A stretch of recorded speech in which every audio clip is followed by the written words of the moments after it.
He has no weapons, no magic. He doesn't even know where he is. But in his overturned van lies something that will stop the rusty saw above the dying child's leg right now. He has to get there before the old man starts sawing. The smell hits him first. Manure and smoke. A lot of smoke. Daniel Rice opens his eyes and sees the van's ceiling above him. Only the ceiling is below. The world has turned upside down. He's hanging upside down by his seatbelt. Blood is pounding in his temples. His arms are intact. His legs are intact. His head is throbbing, but intact. He unbuckles his seatbelt and slumps against the cab ceiling.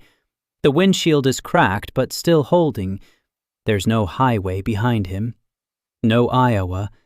Just a golden field of oats stretching to the horizon. And 2 moons hang over the field. One is large and yellow. The other is smaller, with a bluish tinge. Dan blinks. He rubs his eyes. The 2 moons are still there. He exhales through clenched teeth and decides to figure this out later. Because there's screaming outside. A woman's voice, thin and ragged. That's how people scream when they no longer believe they'll be heard. Dan kicks the door, once, twice. On the 3rd try, it swings open into the warm evening air. He crawls out and kneels in the soft earth. The van lies on its side in the middle of a field, white, with the company logo on the side. The boxes inside have shifted, but the straps held. And that's a very good thing, because those boxes contain everything he has in this world, whatever world he finds himself in now. The scream repeats. Dan turns his head. 200 meters away, by the side of a dirt road, people are standing. 5 of them. A woman on her knees, a child beside her, a girl of about 8. She lies on a spread-out rag and doesn't move. A gray-haired old man in a dirty canvas apron looms over her. Metal glints in his hand. Dan squints. A saw. Not a surgical one, a carpenter's saw. An ordinary rusty saw like the ones used to cut boards. Dan gets to his feet. He feels dizzy. The world spins for a second and settles back into place. He walks toward them. At first, step by step. Then he breaks into a run. The woman sees him and freezes. The old man turns around. 2 men put their hands on their belts. Knives. Short, heavy knives. Country folk. Rough clothes. Canvas shirts. Leather vests. Faces weathered and darkened by the sun. They look at Dan as if a rock had fallen from the sky and that rock had stood up and walked toward them. Dan stops 3 steps away and looks at the girl. Her right leg below the knee has swollen to twice its size. The skin is taut and shiny. The color is purplish blue with yellow spots. There's a laceration on her shin. The edges are black. The smell is Swedish and heavy. Dan knows that smell. An anaerobic infection. Gas gangrene or something very close to it. Late stage. Another day and the infection will spread higher. The old man is going to amputate. With a rusty saw. Without anesthesia. Without antiseptic. The girl is 8, and she's conscious. Her eyes are staring at the sky, wide open, dry. She's not crying anymore. She's waiting. Dan turns to the old man and makes a gesture with his hand. Calm, confident. It says, "Wait, I'll figure this out." The old man frowns. One of the men steps forward. Dan doesn't look at him. He crouches down next to the girl and examines the wound, sniffs it. Yes, anaerobes. But the tissue around it is still pink. There's a pulse in her foot, Weak, but there. It's not too late. It's not too late yet. He jumps up and runs to the van. The men shout after him. The woman screams. He doesn't listen. He runs around the van and yanks at the back doors. The lock is jammed. A punch with his fist. Again. The doors swing open. Rows of boxes with labels in English. He knows every one of them. For a year and a half, he's been hauling them across the Midwest. A year and a half of loading, unloading, counting, filling out waybills. His hands find the right box before his brain has time to think. Amoxicillin, 500 milligrams. Next to it, first aid supplies, sterile bandages, antiseptic wipes, hydrogen peroxide, neomycin ointment, latex gloves. He grabs everything in an armful and rushes back. People look at him like he's crazy. Dan drops to his knees next to the girl. He pulls on the gloves. His hands are shaking. He takes a long, slow breath. He remembers Dr. Patel at the clinic on the reservation. If your hands are shaking, count to 5. By 5, they'll stop. 1, 2, 3, 4, 5. His hands stop. He pours alcohol solution onto his palms. He rubs it in. The smell of alcohol stings his nose. The woman recoils. The old man takes a step back. Dan opens the hydrogen peroxide and pours it in a thin stream onto the wound. The peroxide foams. It hisses. White foam rises above the black edges. The girl jerks and cries out. Her mother grabs her by the hand. One of the men shouts something. His voice is frightened. Dan doesn't understand the language, but he understands the tone. They think he's pouring poison on the child, or acid, or a devil's potion. He doesn't stop. He rinses the wound until it's clean, dabs it dry with a napkin, applies ointment to a clean bandage, applies the bandage tightly but not too tight, so the fabric can breathe. Then he squeezes an amoxicillin tablet into his palm, shows it to the mother. 1. He points at the girl. He holds up 4 fingers, 4 times a day. He folds his fingers 7 times, 7 days. The mother stares without blinking.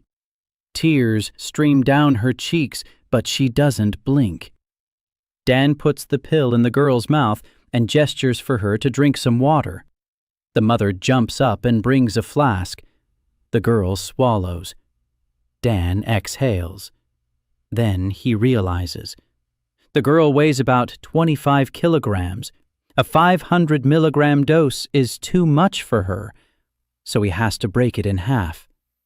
He takes the blister pack, breaks the pill along the score line, hands over half. Shows her again. Half a pill, 3 times a day, 7 days. Don't stop even if she gets better. He repeats the gestures 3 times until the mother nods. Then he sits right down on the ground. His legs won't hold him. The adrenaline is fading and draining his strength. He sits in a foreign world under 2 moons next to strangers. The old man with the saw stands silently to the side. He looks at the dried foam, at the bandage, at the gloves, at the bottle of clear liquid, then at Dan, and there is no hostility in his eyes. There is fear and something resembling hope. Dan doesn't see that. He looks at the girl. She's breathing evenly. Her eyes are closed. She's fallen asleep. For the first time in days, she's fallen asleep not because of the pain, but because the pain is finally receding. Dan lifts his head. Smoke is rising beyond the field, not a single column, but several. The village is burning.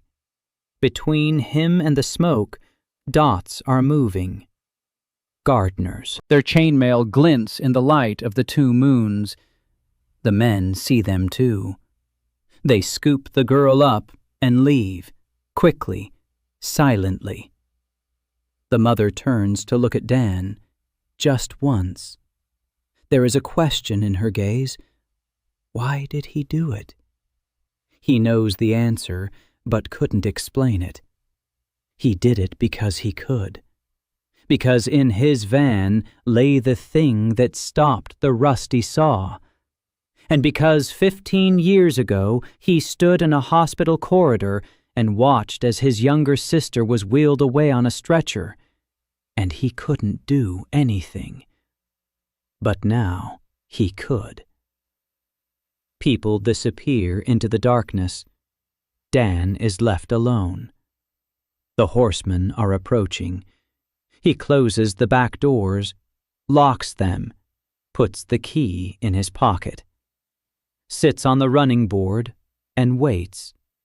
He has no weapons, no magic, not even a clue where he is, but he has a van full of medicine, and he has what to do with every box inside.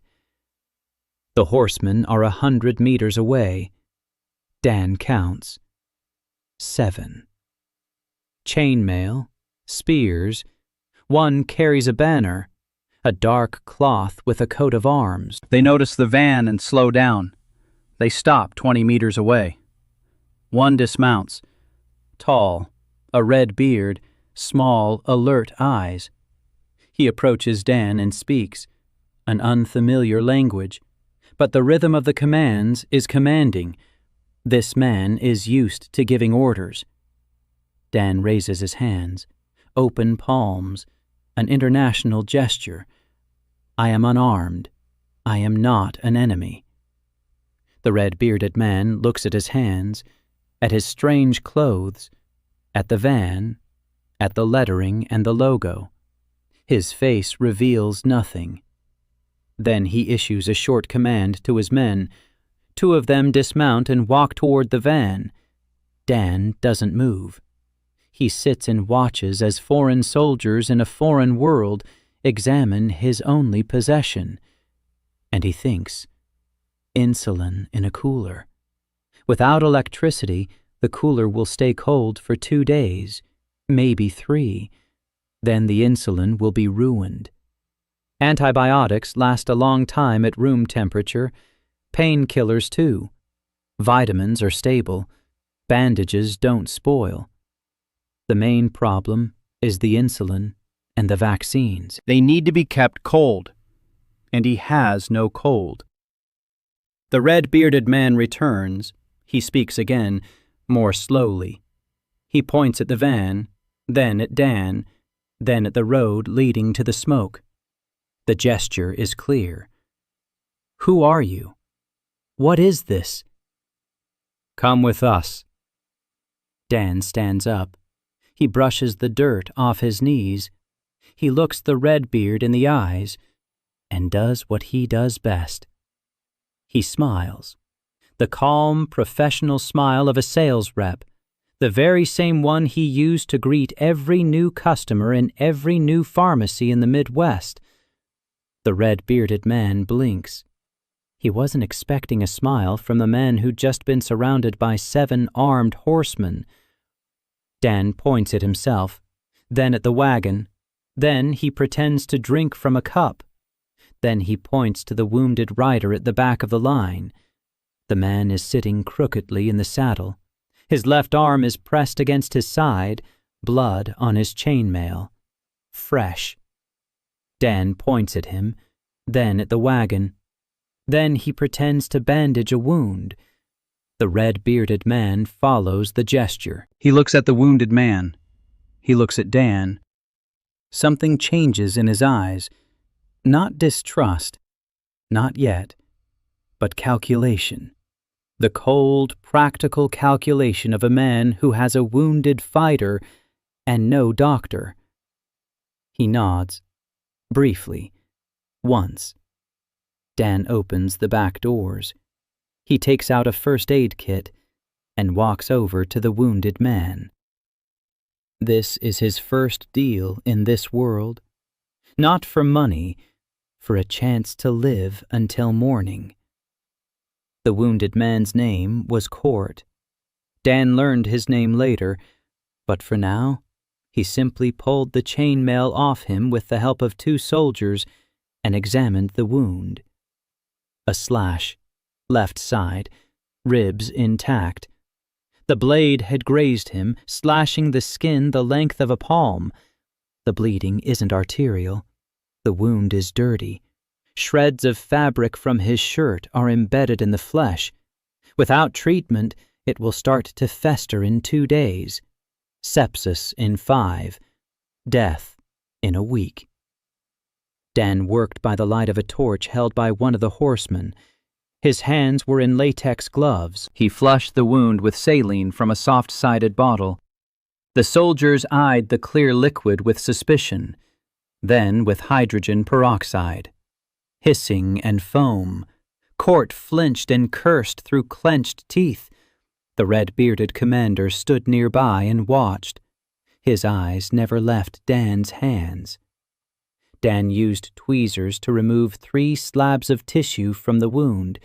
He applied antibiotic ointment. He bandaged it tightly.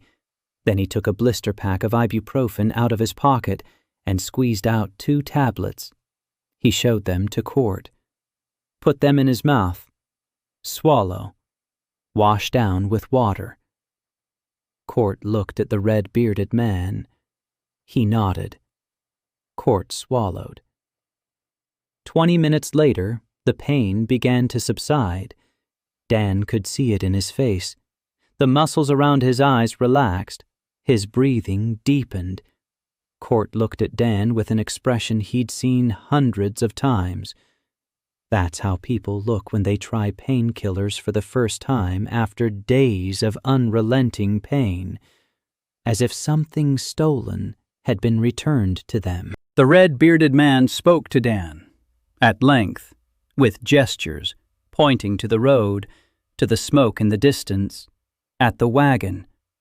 Dan didn't understand the words, but he understood the tone. The commander was deciding to take them along or leave them behind, to kill them or use them. Dan smiled again. He pointed at the wagon. Then he gestured with his hand toward all 7 of them. Then he mimed bandaging. "I can help every one of you." The red-bearded man didn't think long. He ordered 2 men to tie the horses to the wagon. 4 men lifted the wagon onto its wheels. Dan winced when the metal scraped against the stones, but the wagon stood level. The wheels were intact. The axle was intact. Just a dent on the right side. They set off down the road toward the smoke. Dan walked alongside the wagon. The horses pulled it slowly. The dirt road was rutted. Half an hour later, they reached the village. Mellbrook. Dan would learn that name later, too. But for now, he saw only fire and people. 3 houses had burned down completely. 2 more were still smoldering. The rest were still standing. People were sitting in the square in front of the well. Women, children, old people, about 40 of them. Some were wounded. One man was lying on the ground, motionless. Standing next to him was that same gray-haired old man with the saw. Dan recognized him. The old man recognized Dan, too. His eyes widened. The red-bearded commander dismounted and began giving orders. The soldiers scattered. The village was coming to its senses after the raid, or the battle, or something else entirely. Dan couldn't tell. He looked at the people by the well and counted. 3 with wounds on their arms and legs, 1 with a burn on his face, a woman with a dislocated shoulder, a child with a deep gash on his forehead, and a man on the ground. Dan approached him first. The man was unconscious, pale, shallow breathing, a wound on his thigh, roughly bandaged with a rag. The rag was soaked in blood. Dan removed the rag. A stab wound. Deep. The bleeding had stopped, but the skin around it was hot and red. An infection was already setting in. He worked quickly. He rinsed it. He treated it. He bandaged it. He gave him an antibiotic. He crushed the pill between 2 stones and mixed it with water, poured it into his mouth. The man swallowed reflexively. Then Dan moved on to the next one, and the next. He worked for 2 hours without a break. A gray-haired old man stood nearby and watched, at first with disbelief, then with confusion. Then he just stood there and handed Dan water when he gestured for it. By the end of the 2nd hour, Dan had treated everyone. 9 people. He'd used up 1 bottle of hydrogen peroxide, half a pack of bandages, 12 amoxicillin tablets, 4 ibuprofen, 1 tube of ointment. He sat on the edge of the well and looked up at the sky.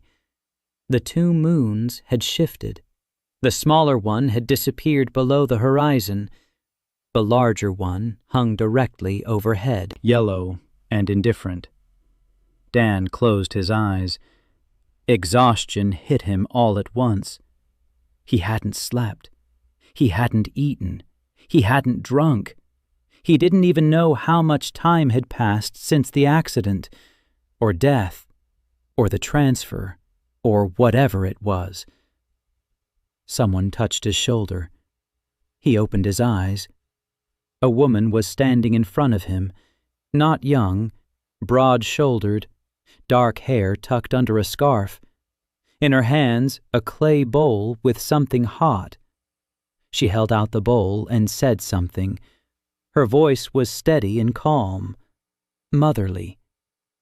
Dan took the bowl. Porridge, thick, with chunks of something meaty. He ate and tasted nothing. He thought, inventory. That's the first thing to do. Count everything in the van. Make a list.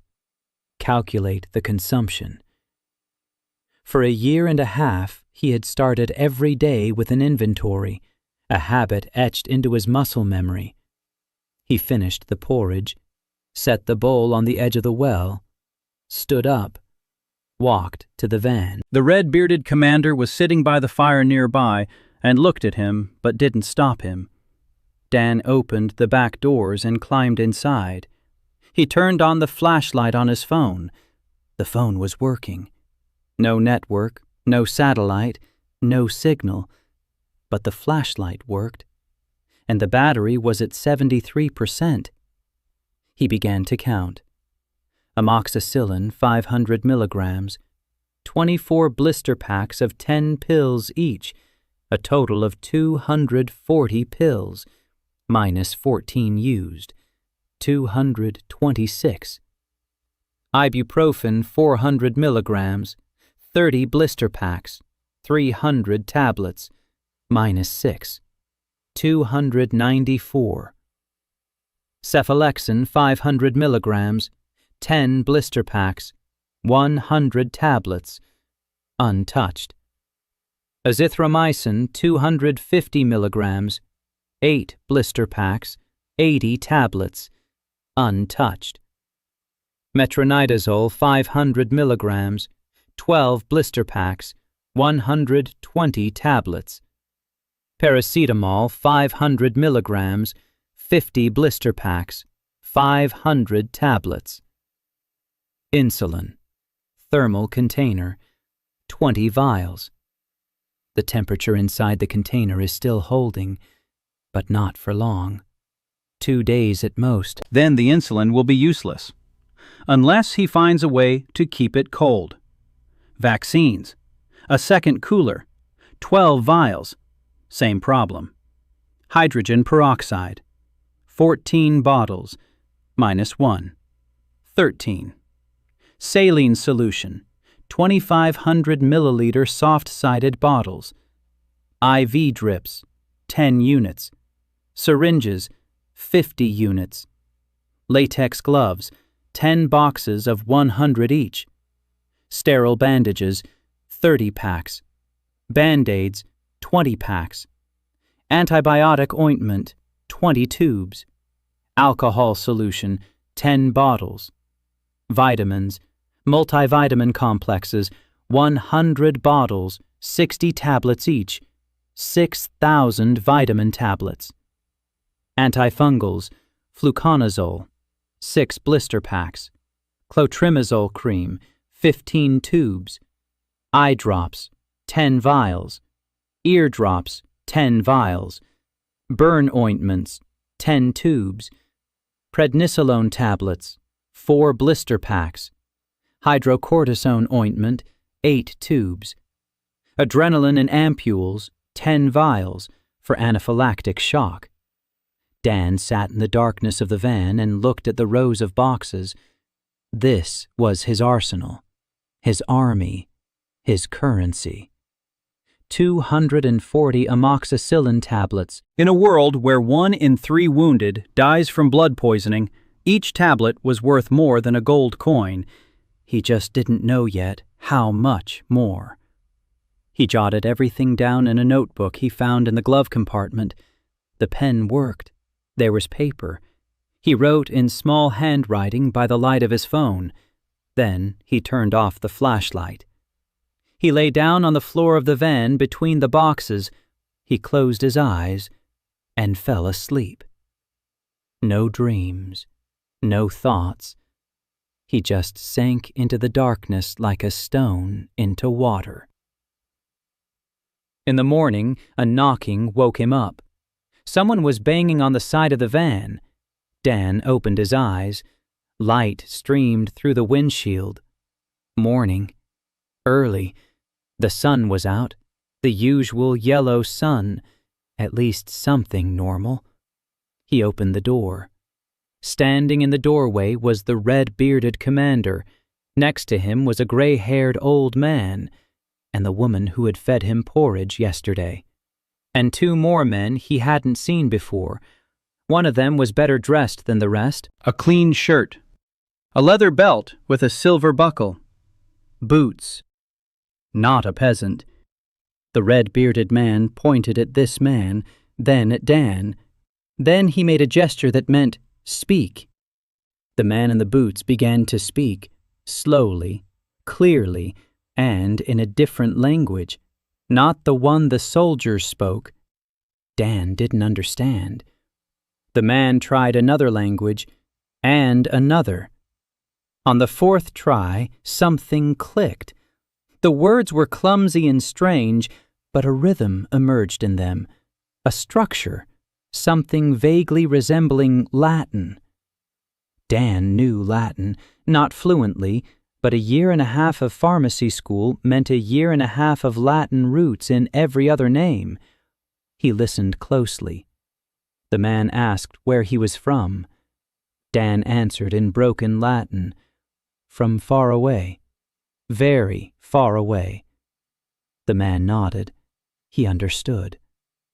The conversation lasted an hour, an agonizingly slow hour of 10 words a minute. By the end of that hour, Dan had learned the following. He was in the border town of Mellbrook, in the territory of the Grand Duchy of Keldmark, one of the 7 kingdoms of the continent of Veldheim. There was a war, a long war, 30 years. Yesterday's raid had been carried out by a detachment from the neighboring kingdom of Tyrenwald. The red-bearded commander was a captain in the Baron's guard named Bryn. The man in boots was the Baron's scribe named Heller. The gray-haired old man was the only physician in all of Mellbrook. His name was Oswald. And he is now looking at Dan the way he has never looked at anyone in his life. Because in a single evening, Dan did what Oswald couldn't do in 40 years of practice. He stopped the infection without a knife. He relieved the pain without opium.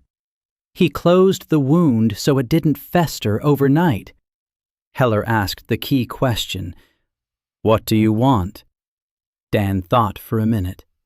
Then he answered, a roof over my head, food, safety for the van, and the right to treat people. Heller translated. Captain Bryn looked at Dan for a long time. Then he nodded. Once, just like yesterday, briefly.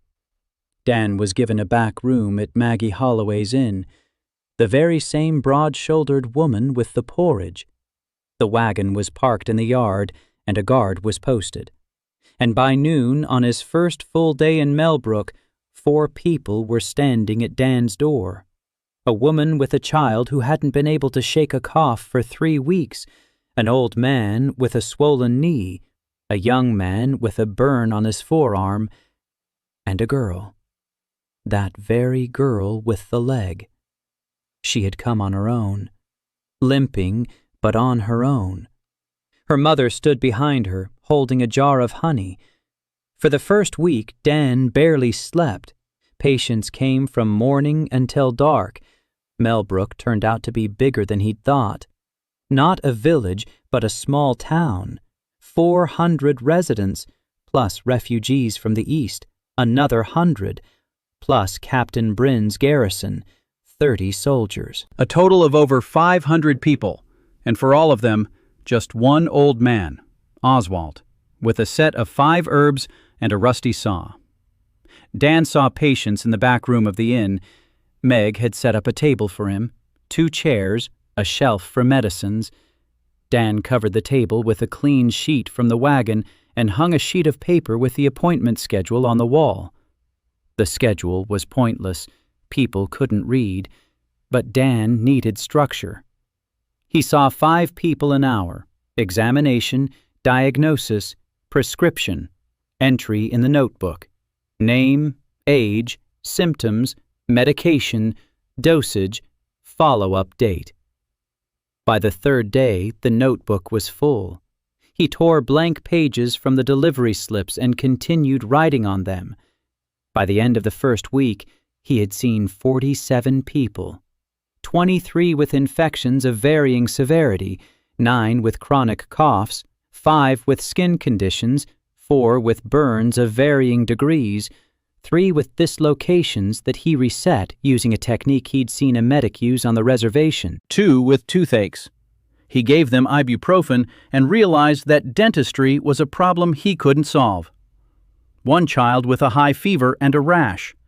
Dan gave paracetamol and monitored the child for 2 days. The fever broke, the rash went away.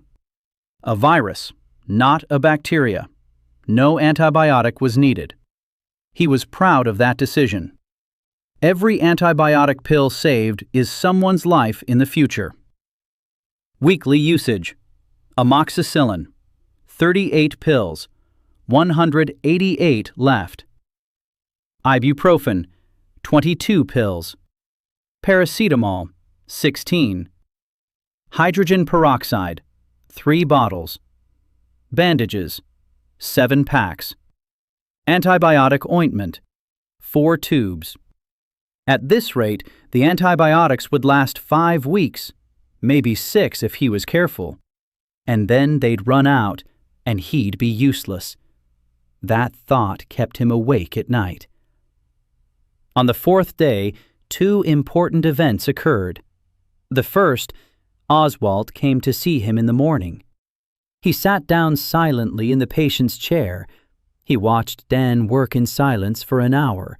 Then he stood up and left. On the 5th day, he came again. On the 6th day, too. On the 7th, he spoke.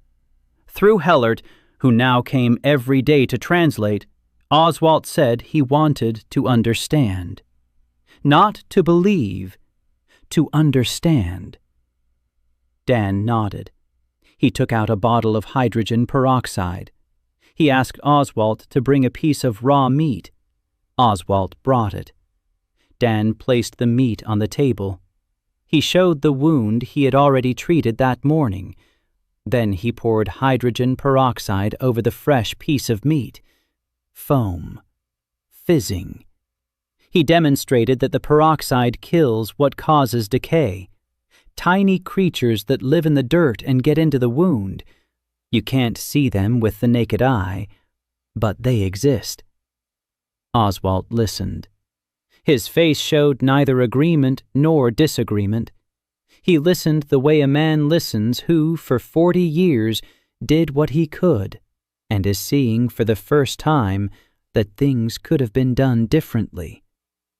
In his eyes, Dan saw no resentment, bitterness, a quiet, heavy bitterness. How many people he could have saved if he'd known. Dan put his hand on his shoulder. He said nothing. Some things don't need to be said. The second incident. A woman, redhead, freckles, rolled up sleeves, hands stained green with herbs. She burst into the room in the middle of the reception and started screaming. Dan didn't understand the words, but the tone was clear. She was accusing him. Of what exactly he didn't know, but he had a hunch. Heller translated it later. Her name was Annalise Farr, 24 years old, a village herbalist, the only one besides Oswald who knew anything about healing. She said Dan was a charlatan, that his white powders were poison, that people would get poisoned and die, that she'd seen him pour a hissing liquid on a child, and that it was witchcraft. Dan listened in silence. When she finished yelling, he did the thing that always worked with angry clients. He offered her a seat. She didn't sit down. He offered again. She sat down. He took a clean glass out of the van, poured some water, placed it in front of her. She didn't drink. He took out a paracetamol tablet, placed it next to the glass, pointed at himself, took another tablet, put it in his mouth. He swallowed it, washed it down with water, showed her. See? It's not poison. Annalise looked at him. Then she picked up the pill, turned it over in her fingers, sniffed it, put it back. She didn't swallow it, but she stopped screaming, too.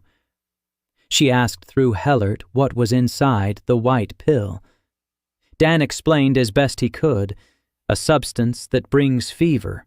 It's made from the bark of a certain tree, only purer and stronger than the bark. Annalise knew willow bark. She used a willow bark decoction for fever.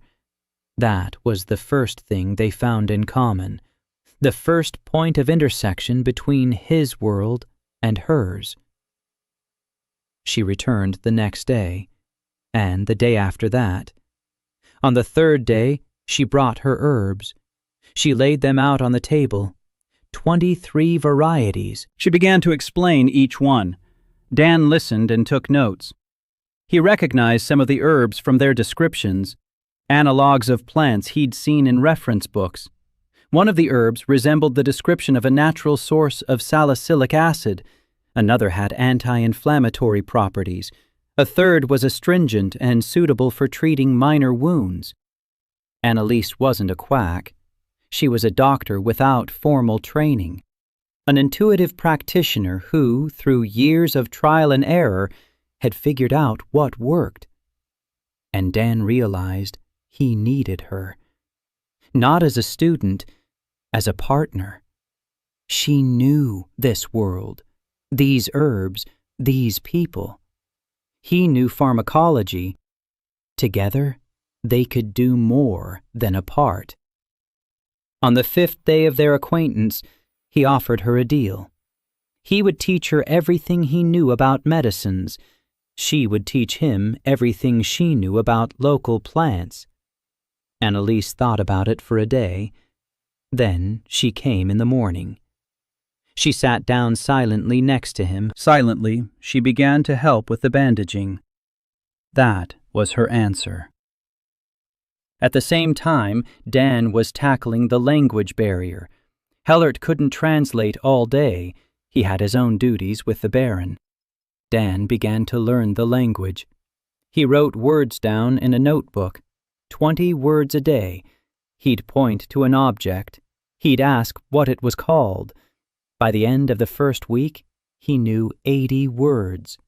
Basic ones: water, food, pain, wound, hand, leg, head, fever, cough, breathe, drink, swallow, morning, evening, good, bad, yes, no, thank you. That was enough for the reception. He supplemented the rest with gestures. On the 8th day, what he had both been waiting for and feared happened. He woke up in the van and sensed that something had changed. A smell. Fresh. Cardboard. The smell of new boxes. He turned on his flashlight. His phone battery had died 2 days ago. He found a spare battery-powered flashlight in the glove compartment. He shone it. Boxes. Rows of boxes. Everything in place. All sealed. He walked over to the nearest one and opened it. Amoxicillin 500 milligrams. 24 blister packs. A full pack. He opened the next one. Ibuprofen 400 milligrams, 30 blister packs. A full pack. He checked the cooler. Insulin, 20 vials. The temperature inside was 4 degrees, cold, fresh, as if it had just come out of the fridge. Dan sat down on the floor of the van and stared into the darkness. He had used up a significant portion of his supplies over the past week, and now it was all back. Everything. Down to the last pill, down to the last bandage. As if someone had pressed the reset button. 72 hours. 3 days. He started with a full van. It took him 7 days. On the morning of the 8th day, the van was full again. Not in 7 days. 3 days after he last opened the rear doors. He tried to remember. The last time he took the medication was last night. Before that, 2 days ago. No, the logic is different. The van restocks every 72 hours. Not from the moment of last use, from the moment of the previous restock. Like a subscription, like an automatic delivery. As if he were still listed in the system and the base in Des Moines were dutifully shipping goods every 3 days. Only there is no base, and no Des Moines, and perhaps no Earth either. But there is a shipment. He lay in the dark and thought. Then he felt for the packing slip on one of the boxes, a standard form, the company logo, the date, but the shipment quantity, everything as usual, except for one thing. In the lower right corner of the waybill, in pencil, in small handwriting, 3 words in English. Take care of yourself. M. Dan read it 3 times. The handwriting was unfamiliar, small and neat, a woman's. The letter M. Just the letter M. He folded the waybill and put it in his pocket. Then he lay down and stared at the van ceiling for a long time. Someone knew he was here. Someone was sending him supplies. And that someone signed with a single letter. The rumor spread faster than Dan had expected. By the end of the 2nd week, people knew about him not only in Mellbrook, but also in the 3 surrounding villages. People walked for half a day just to get an appointment. Refugees from the east brought rumors with them and left with pills and stories about the man in the white van who heals without a knife and without pain. People began bringing Dan gifts, a pot of honey, a sack of flour, a basket of eggs, a bundle of jerky. He accepted them, not because he wanted payment, because refusing a gift in this world was an insult. Maggie explained this to him on the 3rd day. She explained a lot of things. Maggie Holloway turned out to be the key to all of Mellbrook. She knew every resident by name. She knew who was quarreling with whom, who was sick with what, whose wife was expecting a baby, whose cow had died. She spoke slowly and clearly, and Dan understood her better than the others. By the middle of the second week, he could hold a simple conversation in the local language. Not fluently, but enough to ask where it hurt and explain how to take a pill. Maggie fed him 3 times a day. She made sure he slept at least 6 hours. She washed his shirts. He tried to pay her. She refused. He asked why. She replied that her husband had died 3 years ago from a burn. It was a small burn, on his arm, from a blacksmith's forge. But the wound had become infected. Oswald couldn't do anything. Maggie watched as her husband burned up with a fever over 9 days. She said that if Dan had been in Mellbrook back then, her husband would still be alive, and her children would have a father. Dan was silent. He couldn't answer that. He could only keep working. The end of the second week. A messenger from the Baron, a rider in a clean uniform with a silver badge on his chest. He dismounted at the inn. He handed Heller a scroll. Heller read it. Then he translated it for Dan. Baron Mellbrook invites the doctor from the white van to the castle. The word invites was spoken in such a way that Dan understood. This was not an invitation. It was an order. The castle stood on a hill 2 hours' walk from the city. Stone walls, 2 towers, a dry moat. Not a fortress, more like a fortified manor. The Baron received him in a hall on the 2nd floor, a small hall, stone walls, a fireplace, a long table. Seated at the table was a man of about 50, lean, wiry, gray temples, a soldier's hands. Baron Reinhold Aldridge. Captain Bryn stood beside him. Behind the Baron, against the wall, sat a girl, pale, thin, wrapped in a woolen blanket despite the warm day. She was coughing, quietly and frequently, a small, dry cough without pause. The Baron spoke for 10 minutes. Heller translated. The gist was simple. Captain Bryn reported on a strange healer with miraculous potions. The Baron took an interest, not because he believed in miracles, because his daughter Clarissa had been ill since childhood. A cough, fever, weakness. 4 doctors from the capital had come. All of them threw up their hands. Church healers prayed. It didn't help. Herbalists brewed decoctions. Temporary relief. The girl was fading away. She is 19 years old, but looks 15. The Baron didn't ask. The Baron set a condition. Cure my daughter. You'll receive a letter of immunity and the right to practice medicine in Mellbrook. If you don't cure her, you get nothing. Dan looked at the girl by the wall. Clarissa Aldridge. She looked at him. Her eyes were large and gray, dark circles beneath them, sharp cheekbones. Her collarbones jutted out above the neckline of her dress. She smiled, weakly, but she smiled. Dan asked to examine her. Baron nodded.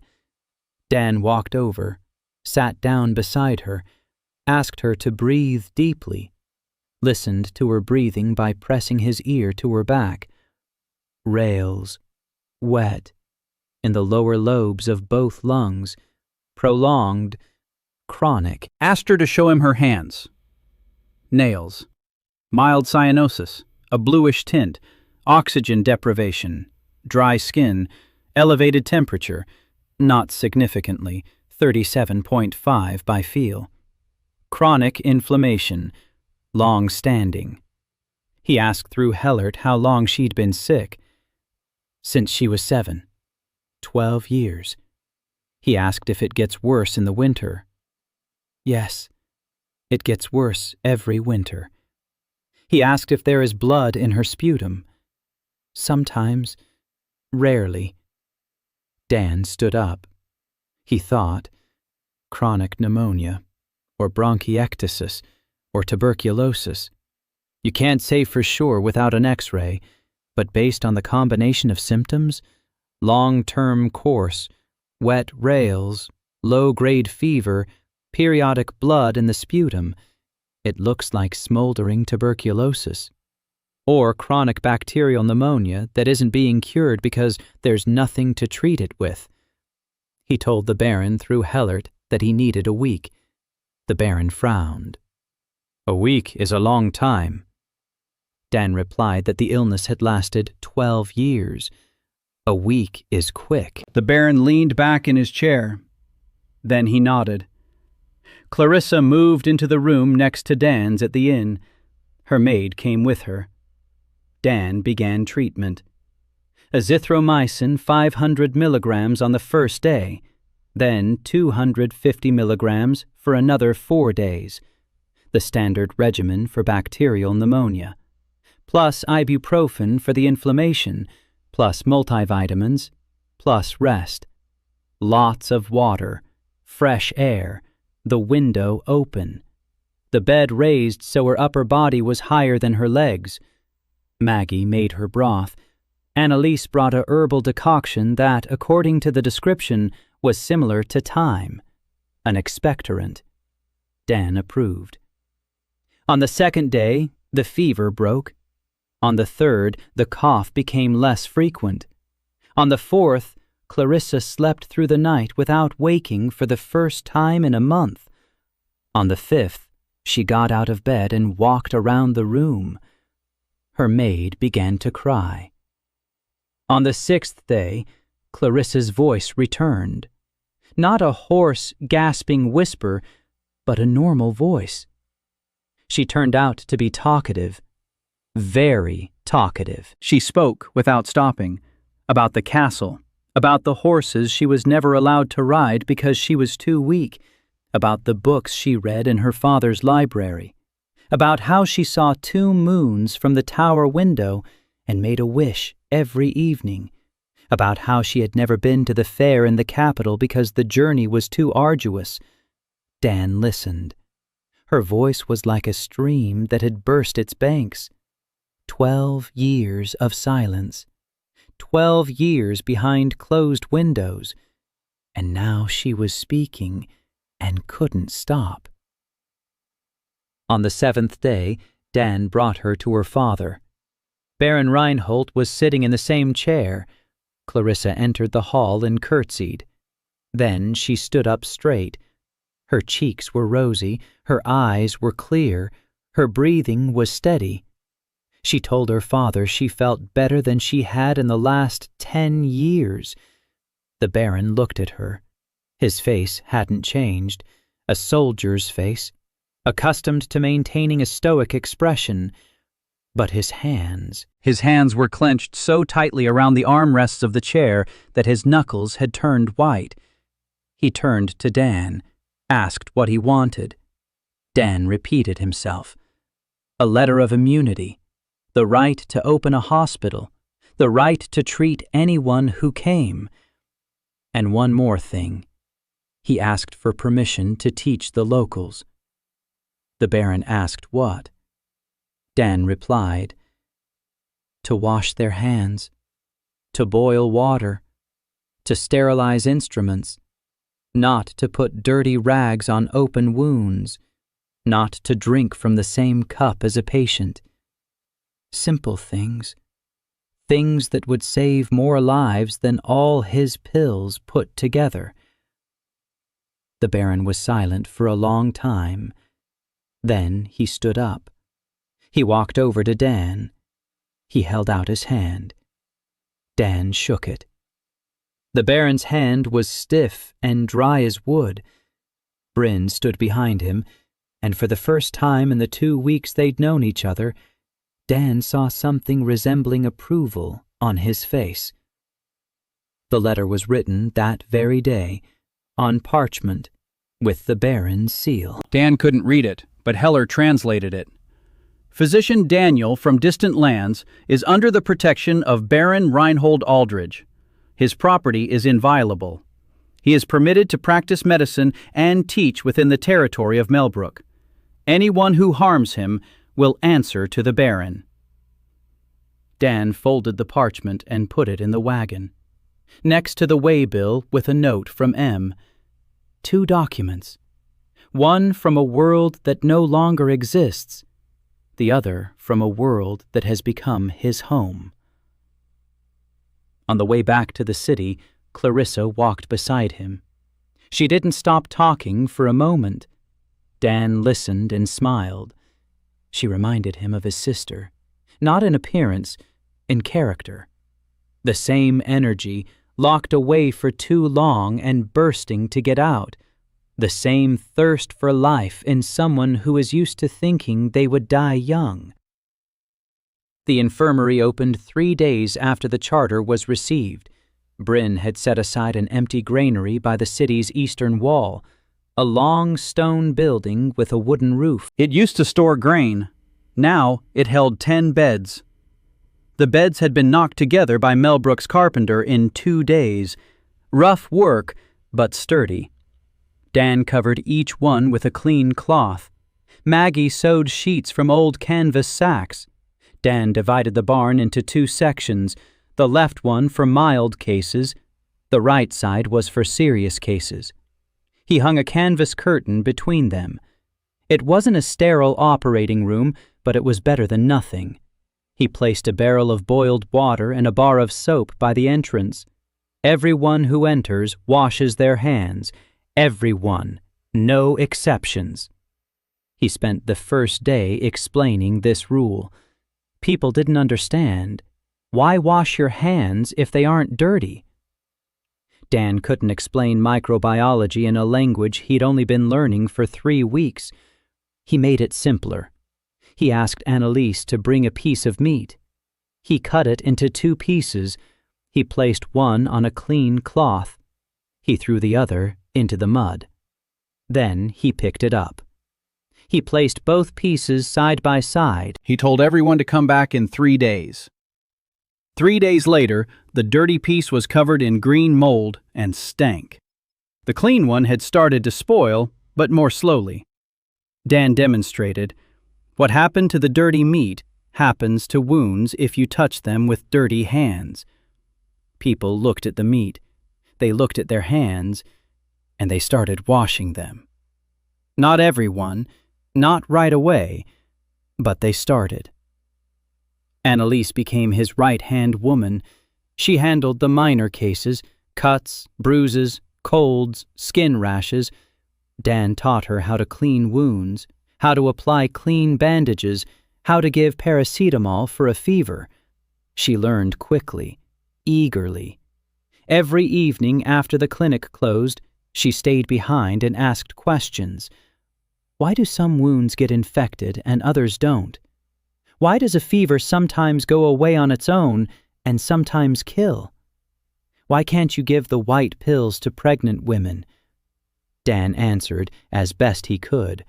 Sometimes he ran out of words, so he drew. Crooked diagrams of the human body, labeled in 2 languages, appeared in his notebook.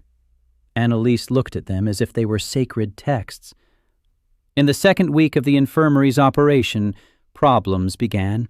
Not medical ones, political ones. Refugees started arriving from the eastern villages, by the dozens, then by the hundreds. Gray cough, mother. Dan first heard that name from Hellert. An epidemic. It had been spreading from the east for several months. Cough, fever, weakness, weight loss, blood in the sputum. People were sick for weeks. Then they died. Or they didn't die but remained weak and infected others. The description matched tuberculosis almost exactly, or something very similar to it. The first patients were brought in during the 3rd week. 3 of them, a man in his 40s, a woman, a boy of about 12. All three were coughing so hard the walls shook. Dan examined them. A classic picture. Exhaustion, wheezing in the lungs, low-grade fever, enlarged lymph nodes. Night sweats. He separated them from the other patients immediately. He hung a second curtain. Zone 3. Infectious. Entry permitted only with a mask. He made the masks from several layers of fabric, not respirators but better than an uncovered face. Treatment. He had no isoniazid, no rifampicin, not a single first-line anti-tuberculosis drug. They weren't in the inventory of the pharmaceutical representative who delivered supplies to rural pharmacies. It was a limitation he couldn't get around. The van was restocked with whatever he had on the day of his death, and on the day of his death, he the standard set for a retail chain. Broad-spectrum antibiotics, painkillers, vitamins, non-specialized drugs. He did what he could. Azithromycin, not an ideal choice for tuberculosis, but it does have some activity against mycobacteria. Plus, it could treat secondary bacterial infections that were finishing off the weakened patients. Ibuprofen for inflammation, paracetamol for fever. Vitamins to support the immune system. And most importantly, routine. Isolation, fresh air, clean water, high-calorie food. Dan knew that without specific treatment, he couldn't cure tuberculosis completely, but he could slow it down, support the body, give the immune system a chance to fight it off on its own, and most importantly, he could stop it from spreading. Isolating patients, masks, ventilation, boiling dishes, separate sleeping quarters, things that every school child in his world knew. Here, they were revolutionary. He gathered everyone he could. Annalise, Oswald, Maggie, Maggie's two assistants, Captain Bryn, and he explained. This disease is transmitted through the air. When a sick person coughs, tiny particles fly out of their mouth and another person inhales them. That's why the sick must be kept separate. That's why masks are needed. That's why rooms must be ventilated. Bryn listened and nodded. He was a soldier. He had seen the disease wipe out garrisons. He didn't ask how Dan knew this. He asked what to do. Dan said, "Every house where someone has been coughing for more than 2 weeks. Check it. If the symptoms match, isolate them. Not in the basement. In a separate room with an open window. Feed them separately. Boil the dishes." Bryn sent soldiers out to the houses that same day. By evening, they had found 7 more sick people. Dan expanded the infirmary. Maggie found a second barn, smaller than the first but sufficient. 10 beds became 20. Annalise worked 14 hours a day, Oswald too. The old man silently did what Dan told him to do. He boiled bandages. He changed dressings. He handed out pills according to the schedule Dan had written on the board in charcoal. 3 times he got the dosage wrong. Dan corrected him, without reproach, calmly, as one corrects a colleague, not a subordinate. In the 4th week, Dan faced his first death. A 40-year-old man. That very one. The first of the 3. He had been sick for too long. His lungs were too badly damaged. Antibiotics had slowed the secondary infections, but the underlying disease had taken too deep a hold. Dan sat beside him as he died. His breathing grew slower and slower. Then they stopped. Dan closed his eyes. He went outside, sat down on the steps of the infirmary, sat there for 10 minutes. Then he stood up and went back to work. Annalise looked at him. She saw. She didn't say anything. She just placed a mug of hot herbal tea on his desk. At the end of the 4th week, a man Dan wasn't expecting came to the infirmary. Tall, thin, a black cassock down to his heels, a silver medallion on his chest in the shape of a flame, a shaved head, light, unblinking eyes. He stood at the entrance and looked at the water barrel, at the soap, at the inscription in charcoal that Dan had made above the door, "Wash your hands." Then he looked at Dan, and Dan felt a chill run down his spine. Not from fear, from recognition. He'd seen that look before. In people who are absolutely certain they're right. In people for whom the world is divided into two parts, right and wrong. And everything that doesn't fit into their system automatically falls into the second category. Heller turned pale when he saw him. He ran up to Dan and whispered, "Archdeacon Grimwald Thorne, the second in command of the Church of the Light-Bearing Mother in this region." He had come from Austenburg, a 3-day journey specifically to see the man who heals people without prayer. The archdeacon entered the infirmary. He walked silently past the beds. He stopped at the boy's bedside, the very same 12-year-old. The boy was asleep. His breathing was steady. His fever had broken 2 days ago. He was on the mend. The archdeacon placed his hand on the boy's forehead. Then he turned to Dan and spoke. His voice was quiet and steady. Heller translated in a trembling voice. The archdeacon said he had heard of the miracles in Mellbrook. He said he had come to see with his own eyes the man who takes away people's suffering.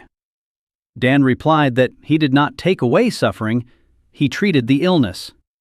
The archdeacon smiled. The smile did not reach his eyes. He said that illness is a trial sent by the light-bearing mother. Suffering purifies the soul. He who removes suffering deprives the soul of its chance for purification. Dan looked at him. Then he looked at the boy in the cot. Then back at the archdeacon. He spoke a single sentence, slowly, in broken language, but clearly. This boy is 12 years old, and in 3 days he will go home. The archdeacon did not reply. He turned and left. His entourage of 2 monks followed him. At the door, he stopped. He turned around. He looked at Dan, and there was no hatred in that gaze. There was pity. Sincere, deep pity for a man who, in the archdeacon's opinion, was ruining souls while saving bodies. Dan stood in the infirmary doorway and watched as the black cassock receded down Mellbrook Street. Annalise stood beside him. She was watching too. Then she said quietly, "He'll be back." Dan nodded. He knew. The archdeacon had left, but he left silence behind. Not the kind of silence that comes when a guest leaves, a different kind. The silence of anticipation. The people of Mellbrook could feel it. Maggie told Dan that people at the market had started talking less about the infirmary, not because they had stopped believing, because they were afraid. The Church of the Luminous Mother was not an old man with a censer in a village chapel. It was power, land, soldiers, courts, the right to declare a man a heretic and burn him without interference from secular authorities. Baron Reinhold could protect Dan from bandits and neighboring barons. No one could protect him from the church. Dan thought about this for 3 days. Then he made a decision. He would go to the archdeacon himself. He wouldn't wait for the archdeacon to return with a verdict. He would go first, like a sales representative going to a difficult client. Not with apologies, with a proposal. Bryn gave him 2 soldiers for protection. Annalise wanted to go with him. Dan refused. If he were arrested, the infirmary must not stop. Annalise knew enough to run the clinic on her own. She pressed her lips together and said nothing, but the evening before his departure, she came to his room and placed a small bag of herbs on the table. She said it was for fever, in case he needed it. Dan took the pouch. Their hands touched for a second. Annalise pulled her hand away and left. The ride to Austenburg took 3 days on horseback. Dan was a poor rider. By the end of the first day, he couldn't feel his legs. By the end of the second day, he couldn't feel anything below his waist. The soldiers looked at him with an expression that conveyed both pity and respect. A man who couldn't sit in the saddle but rode on anyway. Austenburg turned out to be a real city. Stone walls 3 men high, towers, a marketplace, thousands of people. And towering above it all, the Cathedral of the Light-Bearing Mother. White stone, a spire reaching into the sky, stained glass windows. Dan looked at the cathedral and thought that in his world, buildings like this had been constructed for hundreds of years. The archdeacon received him that very day. This surprised Dan.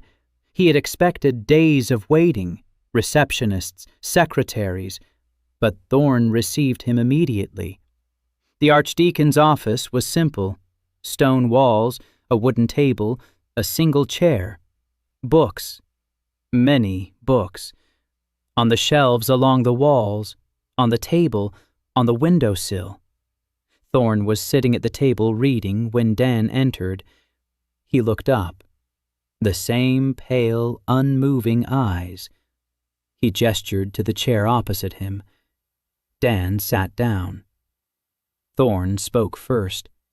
He asked why Dan had come. Dan replied in a language he had come to speak passably after a month of daily practice. He said he hadn't come to argue. He had come to make a proposal. Thorne raised an eyebrow. One. The left one. Dan took 2 items out of his bag, a multivitamin bottle and a sheet of paper with notes. He placed them on the table. He explained the following.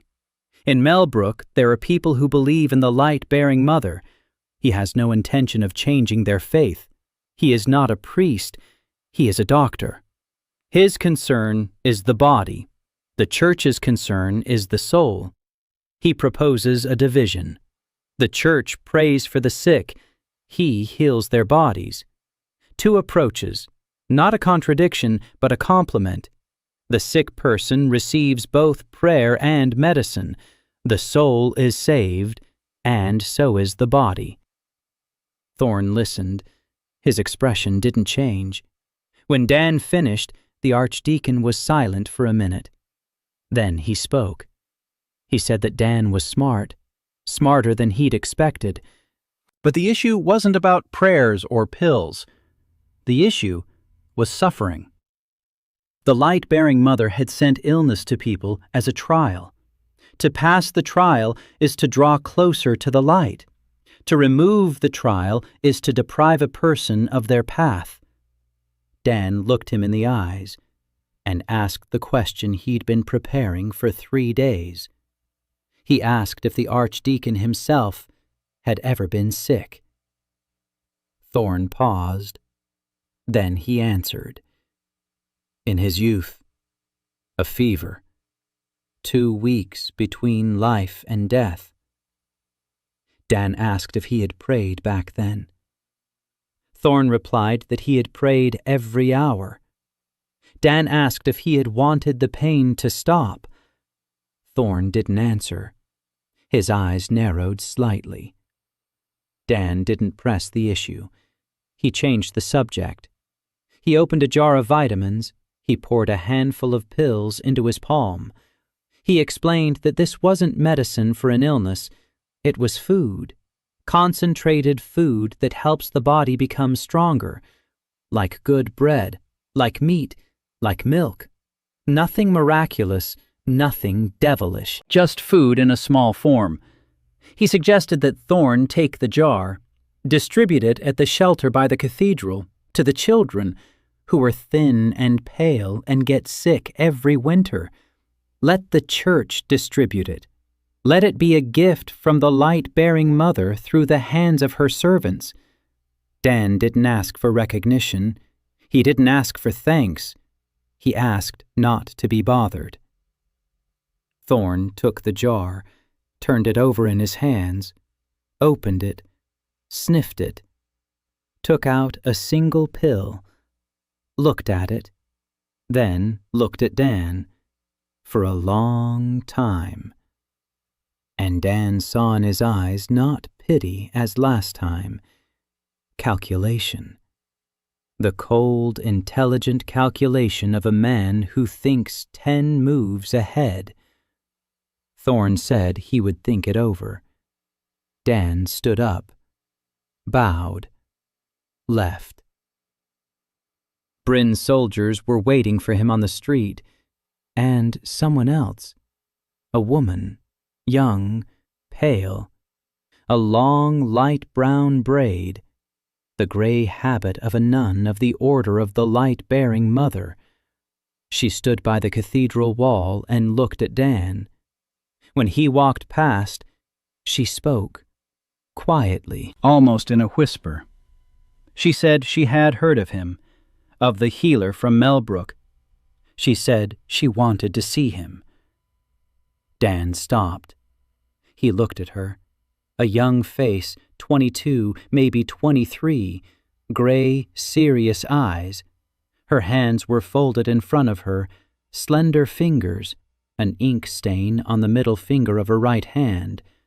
A scribe or a copyist. He asked her name. She answered, Zion Valmore. He asked what she wanted to see.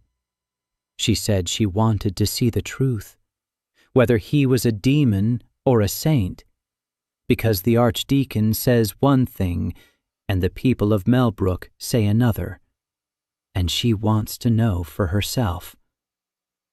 Dan looked at her for 5 seconds. Then he said, "Come to Mellbrook. Take a look. Decide for yourself." Zion nodded, once, just as B. Thorne used to nod, briefly and without unnecessary words. The return trip took the same 3 days. Dan returned to Mellbrook with pain in every muscle below his ribs and the feeling that he had bought time. Not a battle, time.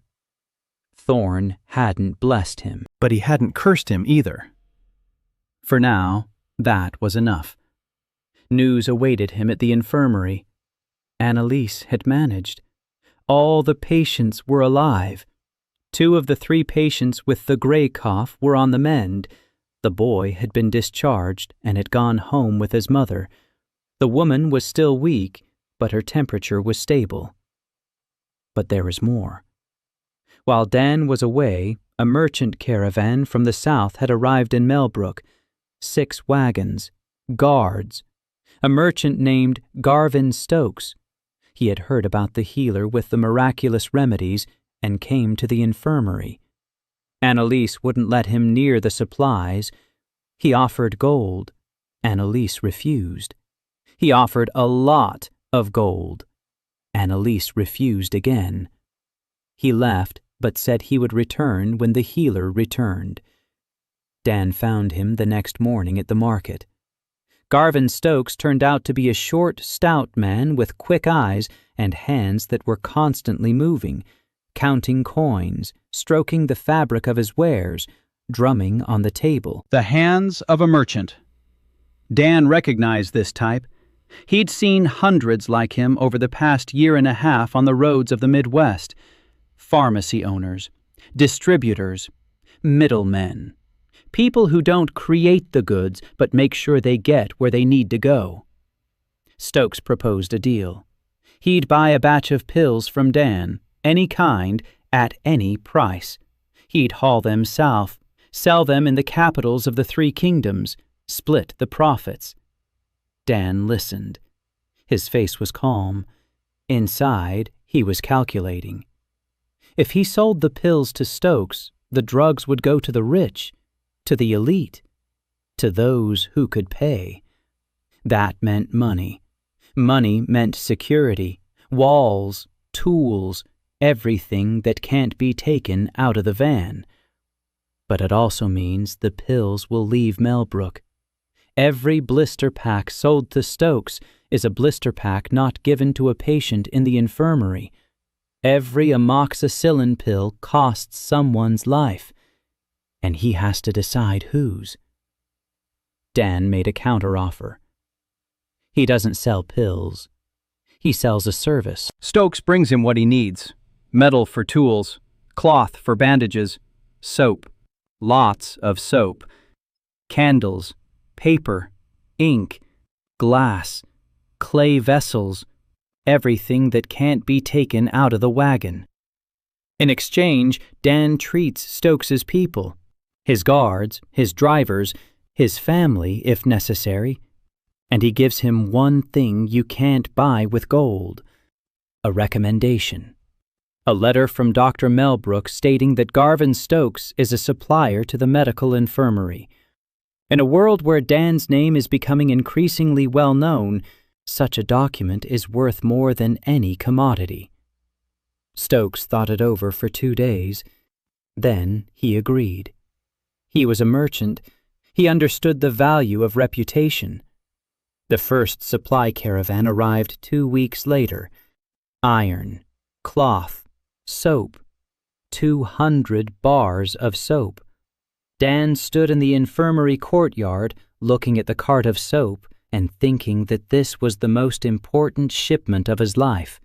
More important than any antibiotic, because an antibiotic cures one person. Soap prevents illness in hundreds. Zion arrived a week later, alone, unaccompanied, with a canvas bag slung over her shoulder and an inkwell tied to her belt. She stood at the infirmary door at 6 a.m. and waited. Maggie found her there when she went to open the kitchen. She brought her inside, poured her some porridge. Zion ate in silence, with small, precise movements, like someone who's used to food being a ritual rather than a pleasure. Dan arrived at 7. He saw her at the table. He nodded, said good morning, started working. Zion sat in the corner all day. She didn't move. She didn't speak. She watched. In her hands was a notebook made of rough paper bound with thread. She was writing everything down. Every single thing. Every action Dan took. Every gesture. How much water he poured. How he washed the wound. What pill he gave. How many. At what time. Her handwriting was small and even, calligraphic. By the end of the first day, she had filled 12 pages. In the evening, she approached Dan. She asked one question: why he washes his hands between patients, not before work, between each one. Dan looked at her and explained. 100. Slowly. Because what causes disease remains on your hands, from one patient. And if you don't wash your hands, it will pass to the next. Zion wrote it down. Then she looked up, and Dan saw something in her eyes that he rarely saw. Not disbelief, not fear. Interest. The pure, hungry interest of a mind that had received a meaningful answer for the first time. She stayed. Dan didn't ask for how long. He gave her a task, to keep records. Every patient, name, age, symptoms, treatment, outcome, date of admission, date of discharge. If the patient died, the date and cause. Zion took to this as one would take to sacred scripture, with reverence and precision. Within a week, the infirmary had an archive, the first medical archive on the continent of Veldheim. The paper ran out quickly. Zion switched to parchment. Dan asked Stokes to bring paper in the next caravan. Lots of paper. Meanwhile, the epidemic did not recede. It slowed down in Mellbrook thanks to quarantine measures, but outside the city walls, people continued to die. New refugees arrived every week, 5, 10, 20. The 20-bed infirmary filled up at the start of the second month. Dan expanded it to 30, then to 40. Bryn allocated another building, a former stable.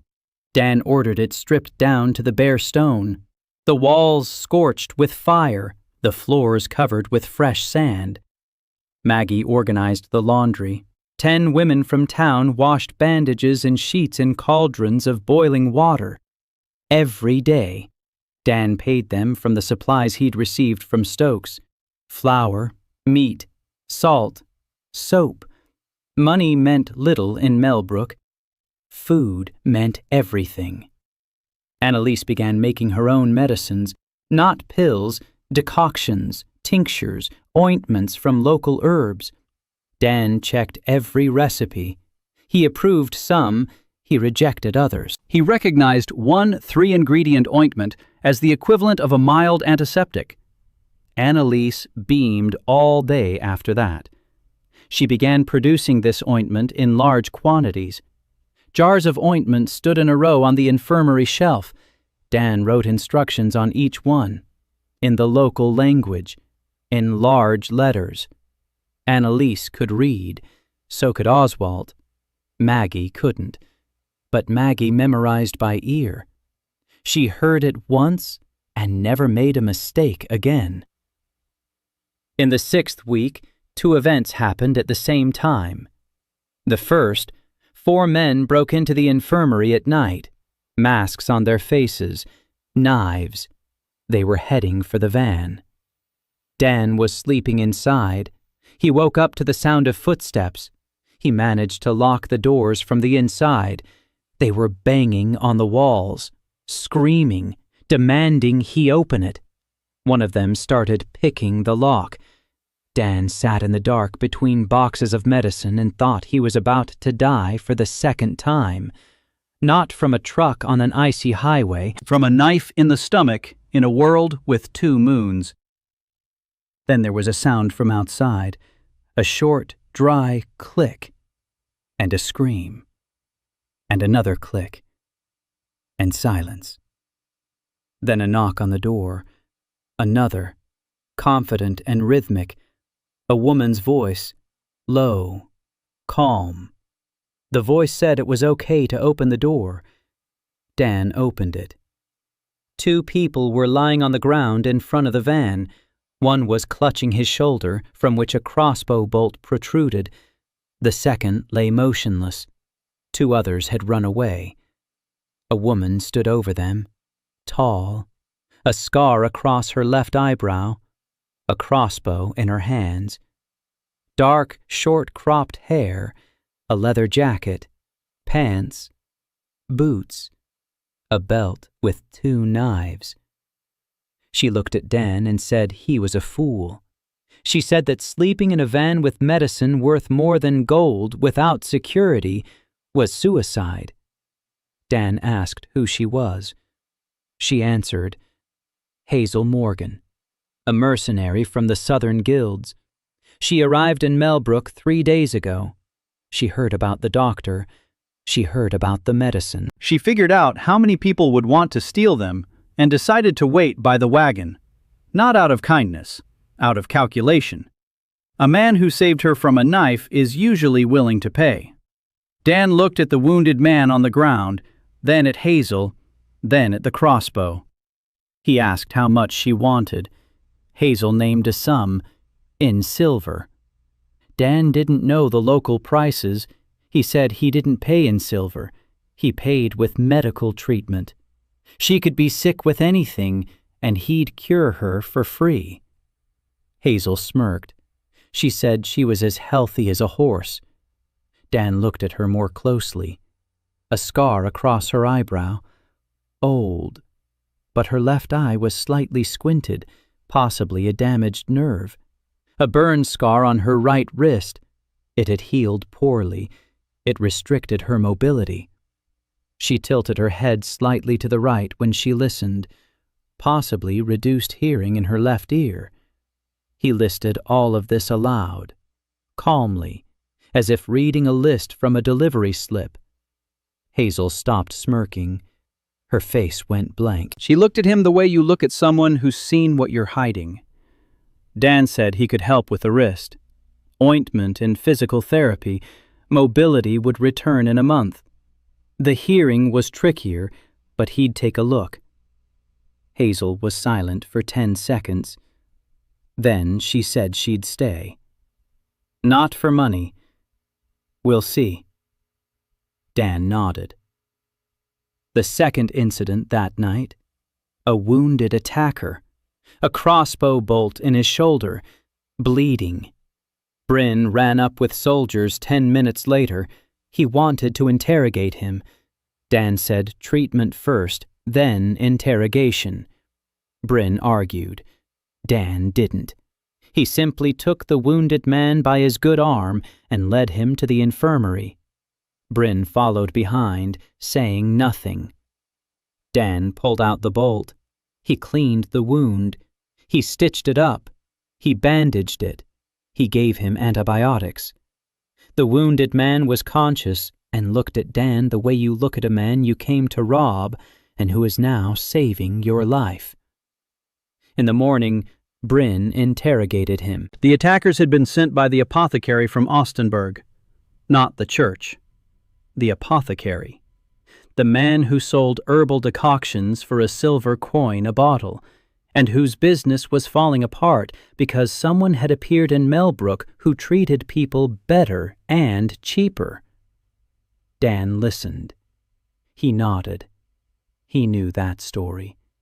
In his world, too, there were people who attacked their competitors. Only there they used lawyers instead of knives. The result was roughly the same. Hazel Morgan stayed. She slept by the van.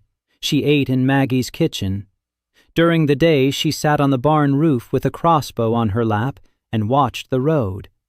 In the evening, she drank beer at the tavern across the street. Lots of beer. Dan didn't comment.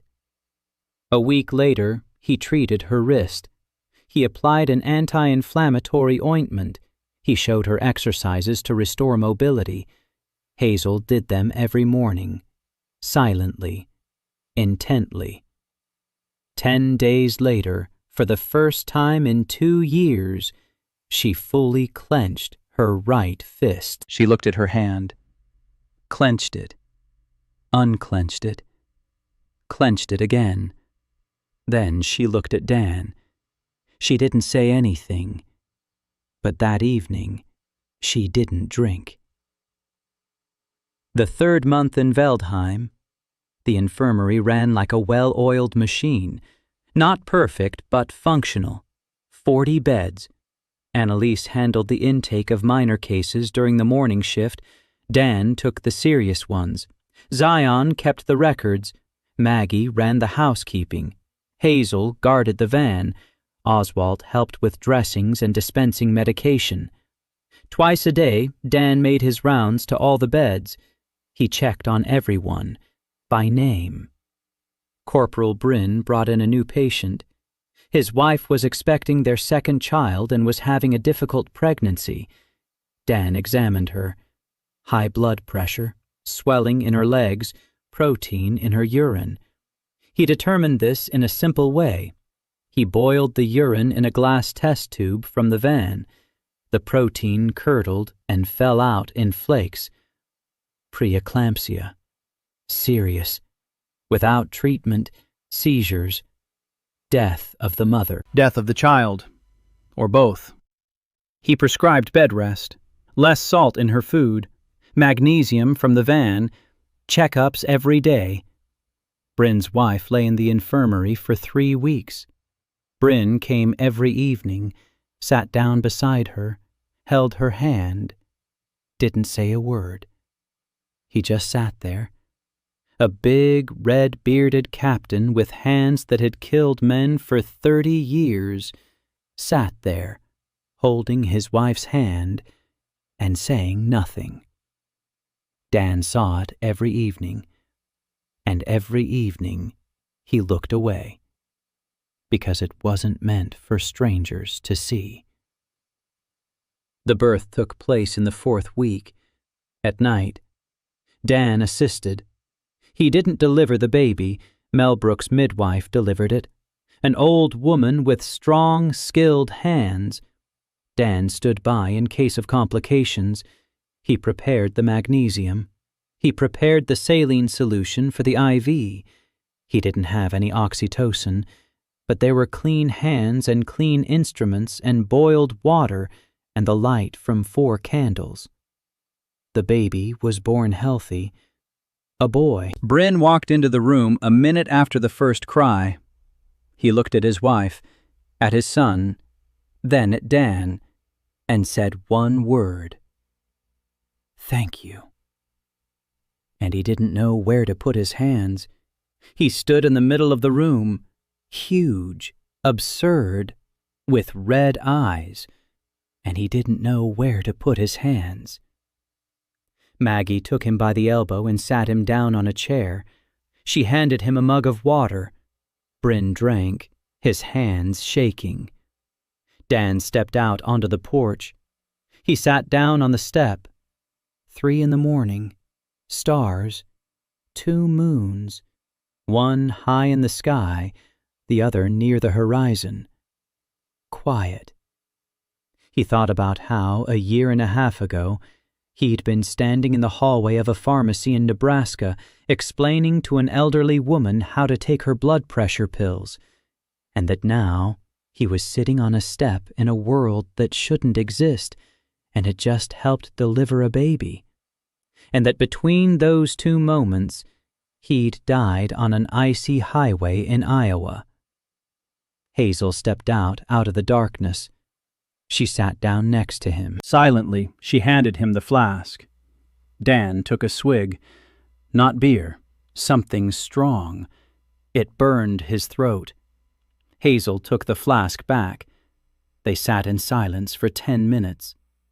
Then Hazel said that over the past 10 years, she had killed a lot of people.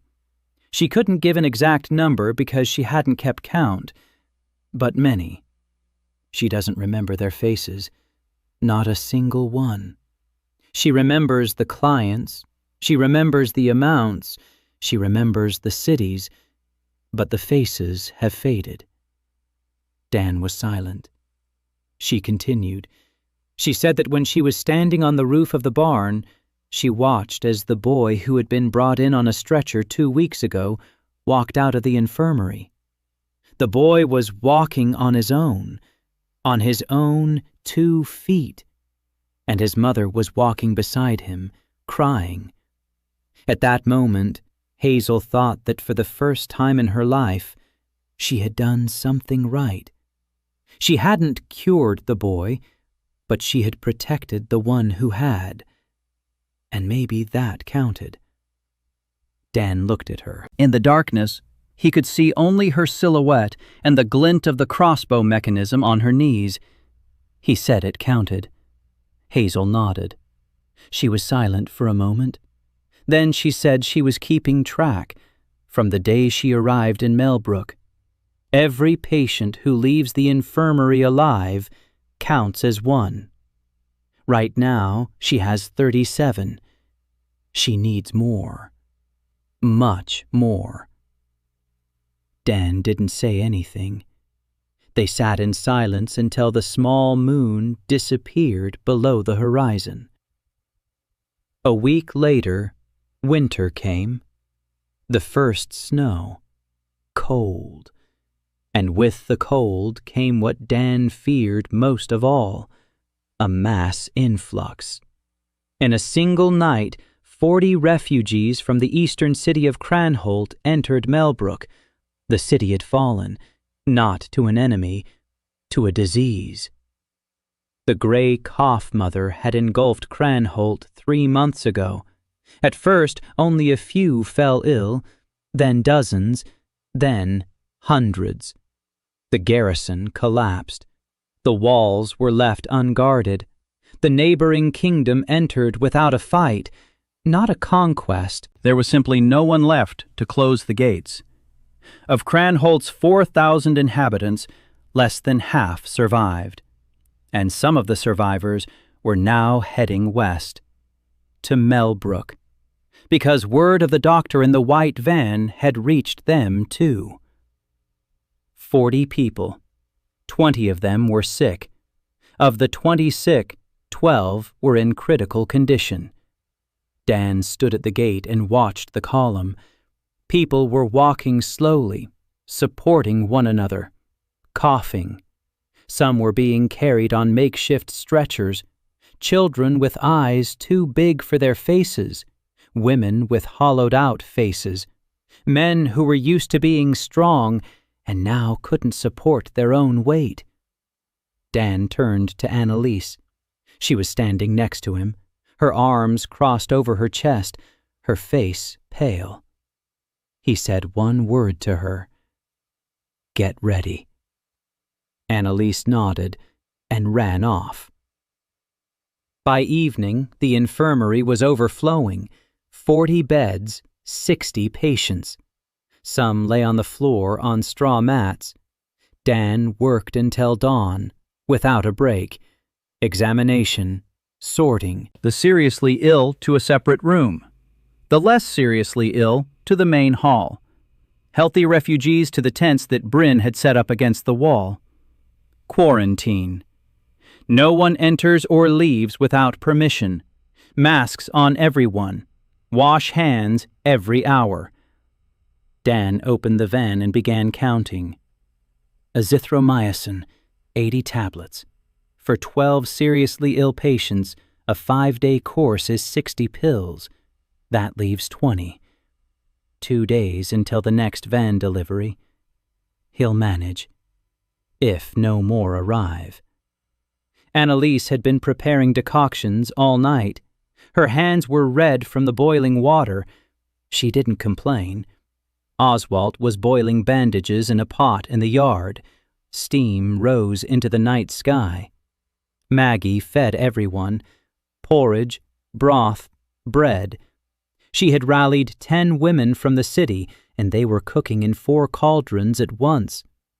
Hazel stood at the infirmary gate with a crossbow, not against enemies, against those who might try to slip in without inspection and bring disease into the city.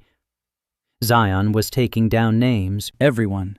Name, where they came from. Symptoms. She hadn't slept for 2 days. Her handwriting became less steady on the 2nd day. On the 3rd day, Dan made her lie down.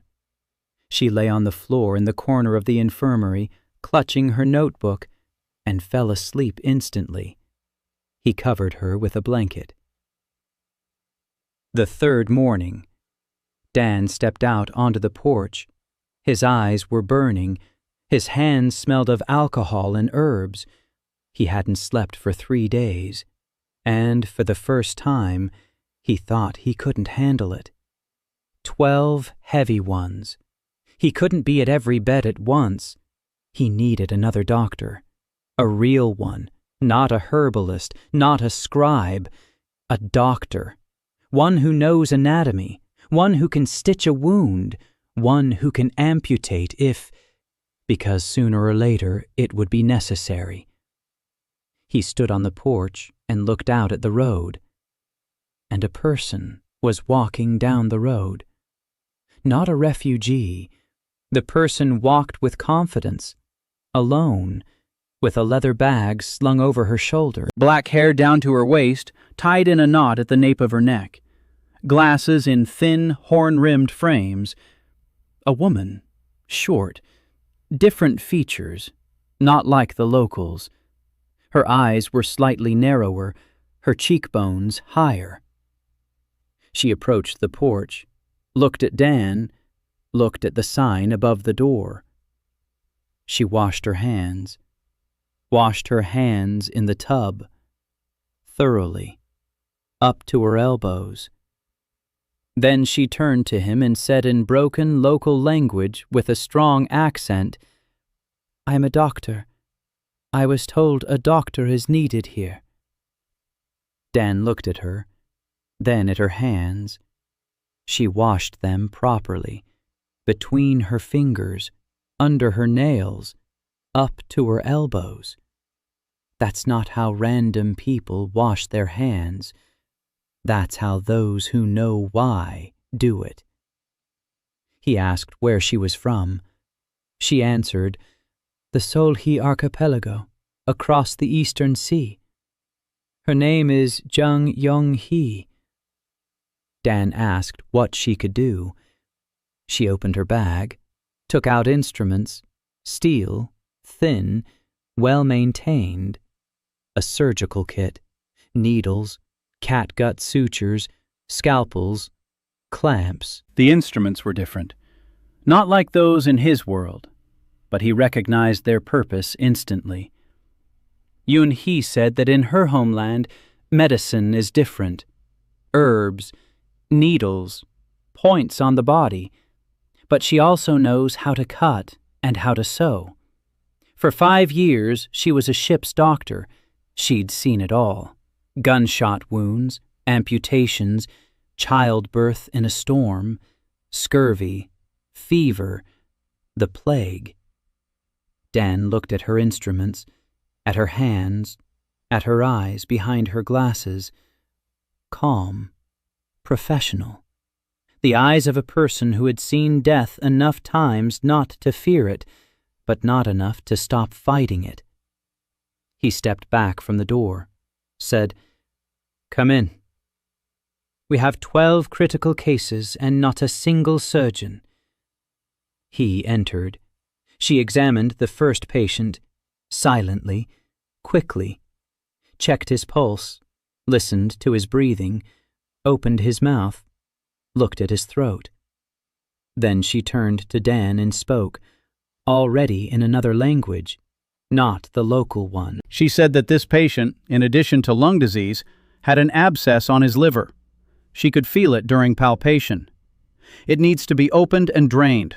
Otherwise, it will rupture internally and he will die of peritonitis within 24 hours. Dan looked at her. Then he said, "Go ahead."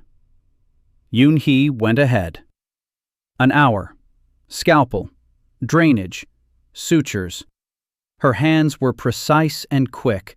No unnecessary movements. Dan assisted. He handed her the instruments. He irrigated the wound. He bandaged it. They worked in silence, like people who are doing the same thing and don't need words. After the operation, Yun Hee washed the instruments. She wiped her hands. She looked at Dan. She said his antiseptic was the best she'd ever seen. She asked what it was. Dan said hydrogen peroxide. Yun Hee said she didn't know those words. Dan said he'd explain, later, when they'd both slept. Yun Hee nodded. Then she smiled slightly. For the first time since she'd arrived, the smile was brief and sharp, like her scalpel. Yun Hee changed everything. Not right away, but within 2 weeks the infirmary was a different place. Now they had a surgical ward. Not the kind where they sawed off a leg with a rusty saw and prayed. Real surgery. Yun Hee knew anatomy, not from books, from bodies. She'd performed autopsies on ships when they needed to figure out what had killed a sailor.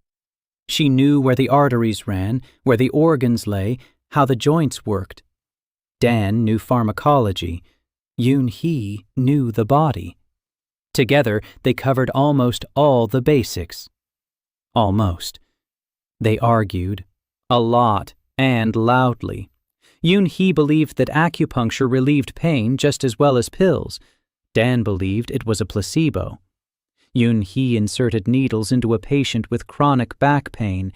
An hour later, the patient was up and walking. Dan gave the same patient ibuprofen the next day. The patient said both had helped. Yun Hee raised an eyebrow. Dan raised the other. Annalise watched their arguments and laughed quietly. She told Maggie that when those two argued about a patient, they were like a married couple arguing about how to raise a child. Maggie said she'd noticed that on the very first day, Sean recorded the arguments, word for word, in a separate notebook. She called it the Medical Discussions Protocol. Dan read the first entry and thought that in his world, they would have awarded a grant for such documentation. Meanwhile, the response from Archdeacon Thorne did not come in the form of a letter, in the form of action. The vitamins Dan had left behind were distributed at the orphanage near the cathedral. 30 children received 1 tablet a day. After 3 weeks, the nuns noticed that the children were getting sick less often. Fewer colds, more energy, better appetite. Thorne sent a messenger, not to Dan, to the Baron, with a request, not an order, a request, to send more vitamins for the orphanage and for the monastery hospital. Dan sent 3 jars with a note in the local language. He was already literate enough to write it himself. The note contained instructions for use, and a single line at the end. For bodies and for souls, we work together. Thorne didn't reply, but he didn't come back with accusations either. Silence. For now. In the 8th week of winter, a scene unfolded that changed everything. Night. A blizzard. There was a knock at the infirmary gate. Hazel opened it with her crossbow at the ready. Standing outside the gate were 2 of the Baron's soldiers. Between them stood a third, not one of theirs. A foreign uniform, dark green, the insignia of another kingdom. Tyrenwald, the enemy. A scout, caught by the night watch, beaten during the arrest, a broken rib, a slashed eyebrow, internal bleeding likely. The soldiers had dumped him at the threshold. They said Captain Bryn had ordered him to be interrogated in the morning, if he survived. And they left. Dan looked at the man on the ground. Young, about 25. His face was battered. His breathing was raspy and ragged, blood on his lips, weak, rapid pulse. Shock. Without help, he'll be dead by morning. Hazel said he was an enemy. Dan said he was a patient. Hazel looked at him. 3 seconds. Then she put away her crossbow, helped carry him inside. Dan worked for an hour. Yoon-hee helped. They found 2 broken ribs on the left side, a bruised lung, no rupture, lucky break. A cut on his face, minor, bruises all over his body. But the internal bleeding had stopped on its own, or maybe there wasn't any. Dan cleaned the wounds, bandaged the ribs, stitched up his eyebrow, set up an IV with saline, gave him painkillers. He covered him with a blanket, sat down beside him. Hazel stood by the door with a crossbow. Yoon-hee had gone to sleep. By morning, the scout opened his eyes. He looked at the ceiling, at the IV, at his rebandaged hands, then at Dan. Dan was sitting on a chair nearby. He held a mug of tea. He handed the second mug to the scout. It was hot. The scout looked at him. He didn't take it. Dan set the mug on the edge of the bed. He waited. The scout took it. He drank in small sips. His hands were shaking. He asked why. One word. Why? Dan replied that he treats everyone, no exceptions. The scout was silent. Then he said his name was Ivar. Dan nodded. He took out his Zion notebook. He wrote it down. Ivar, age about 25, broken ribs, lung contusion, laceration, admitted at night, condition stable. Ivar watched as Dan wrote. Then he asked what it was. Dan said a log. He records every patient, to remember, to know what works and what doesn't. Ivar said that in 20 years of war, he'd been bandaged twice, both times with a dirty rag, and both times it got infected afterward, and that no one had ever asked his name. Dan said nothing. He poured him some more tea. Bryn arrived around noon, with 3 soldiers. He wanted to take Ivar away for questioning. Dan stood between them. He said the patient was not transportable. 2 broken ribs. Any sudden movement could puncture a lung. Interrogate him here. Calmly. No beating. Or wait 3 days. Bryn looked at Dan. Dan looked at Bryn. They stood like that for 10 seconds. Then Bryn sat down in a chair and interrogated Ivar calmly. No beating. Ivar answered all the questions, numbers, locations, plans, everything. Bryn asked why he was talking. Ivar looked at Dan, then at Bryn. He said that for the first time in 20 years, he'd been treated like a human being, and he didn't know how to respond to that except with the truth. Bryn was silent. Then he stood up. He walked out. He stopped at the door, looked at Dan, said 3 days. In 3 days, he'd pick him up. Dan nodded. Ivar lay in the infirmary for 5 days. On the 6th, he got up. Dan examined him. His ribs were healing. His breathing was clear. The stitches on his face could be removed in a week, but Ivar wouldn't be staying for a week. Dan removed the stitches on the 5th day. Sooner than necessary, but the wound had closed well. Ivar stood at the infirmary door, in a clean, unfamiliar shirt that Maggie had given him. Bryn had sent an escort, 2 soldiers. They were supposed to take him beyond the barony's borders, not to prison, beyond the borders. Dan had made a deal with Bryn. The information Ivar had provided was worth more than a captured rank-and-file scout. Ivar turned to Dan. He stood in silence. Then he said he would tell everyone. That they treat everyone here. That they don't beat people here. That they ask for your name here.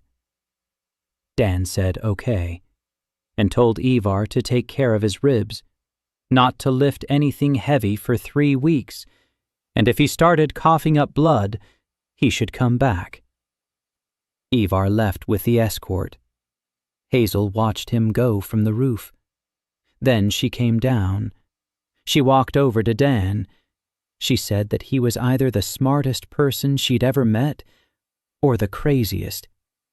Dan replied that in his line of work, it was usually one and the same. Hazel didn't understand, but she smiled. 2 weeks later, rumors came from the eastern border. The soldiers of Tyrannwald knew about the infirmary in Mellbrook.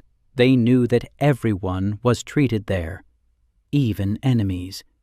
The commanders of the Tyrannwald garrisons forbade anyone from talking about it, but the soldiers talked, in whispers, in the barracks, by the campfires. Dan's name was spoken on both sides of the border, not as the name of a mage, not as the name of a saint, as the name of a man who does what no one else does. The end of the 3rd month. Clarissa Aldridge came to the infirmary and said she wanted to work. Dan looked at her. Rosy cheeks, clear eyes, straight back. 3 months ago she was gasping for breath just walking around the room. Now she'd walked 2 hours from the castle to the city, and wasn't even out of breath. Dan asked what she could do. Clarissa said she could read, write, count, speak 3 languages. She knows the etiquette of 7 courts. She knows who owes whom, who is allied with whom, who hates whom. For 12 years behind closed windows, she had read her father's correspondence out of boredom. And now she knew the political map of the continent better than most diplomats. Dan thought for a moment.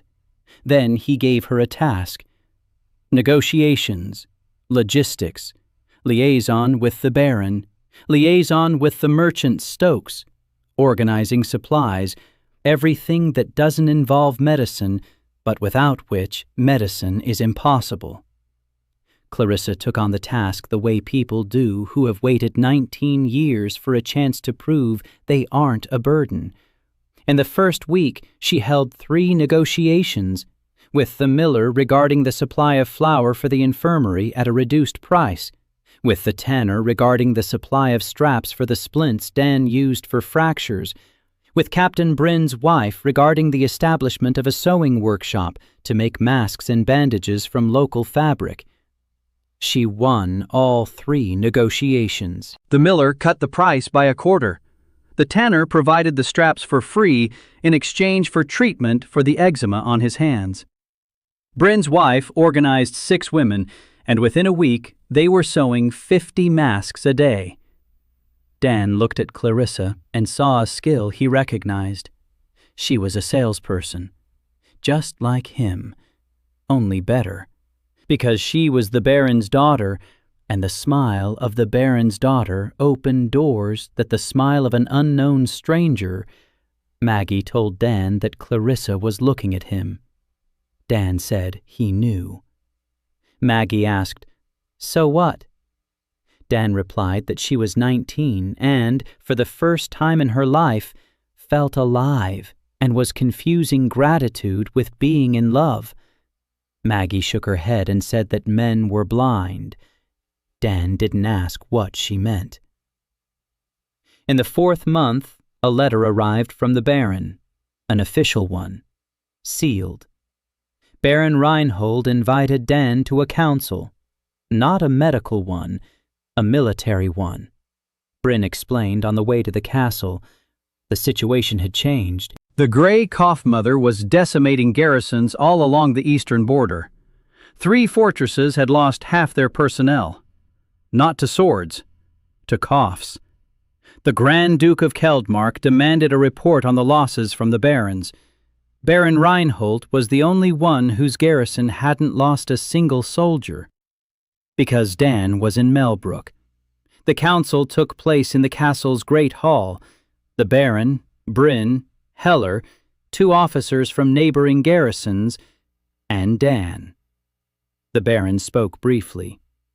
The Duke wants to know how Mellbrook defended itself against the epidemic. The Baron wants Dan to explain. Dan explained.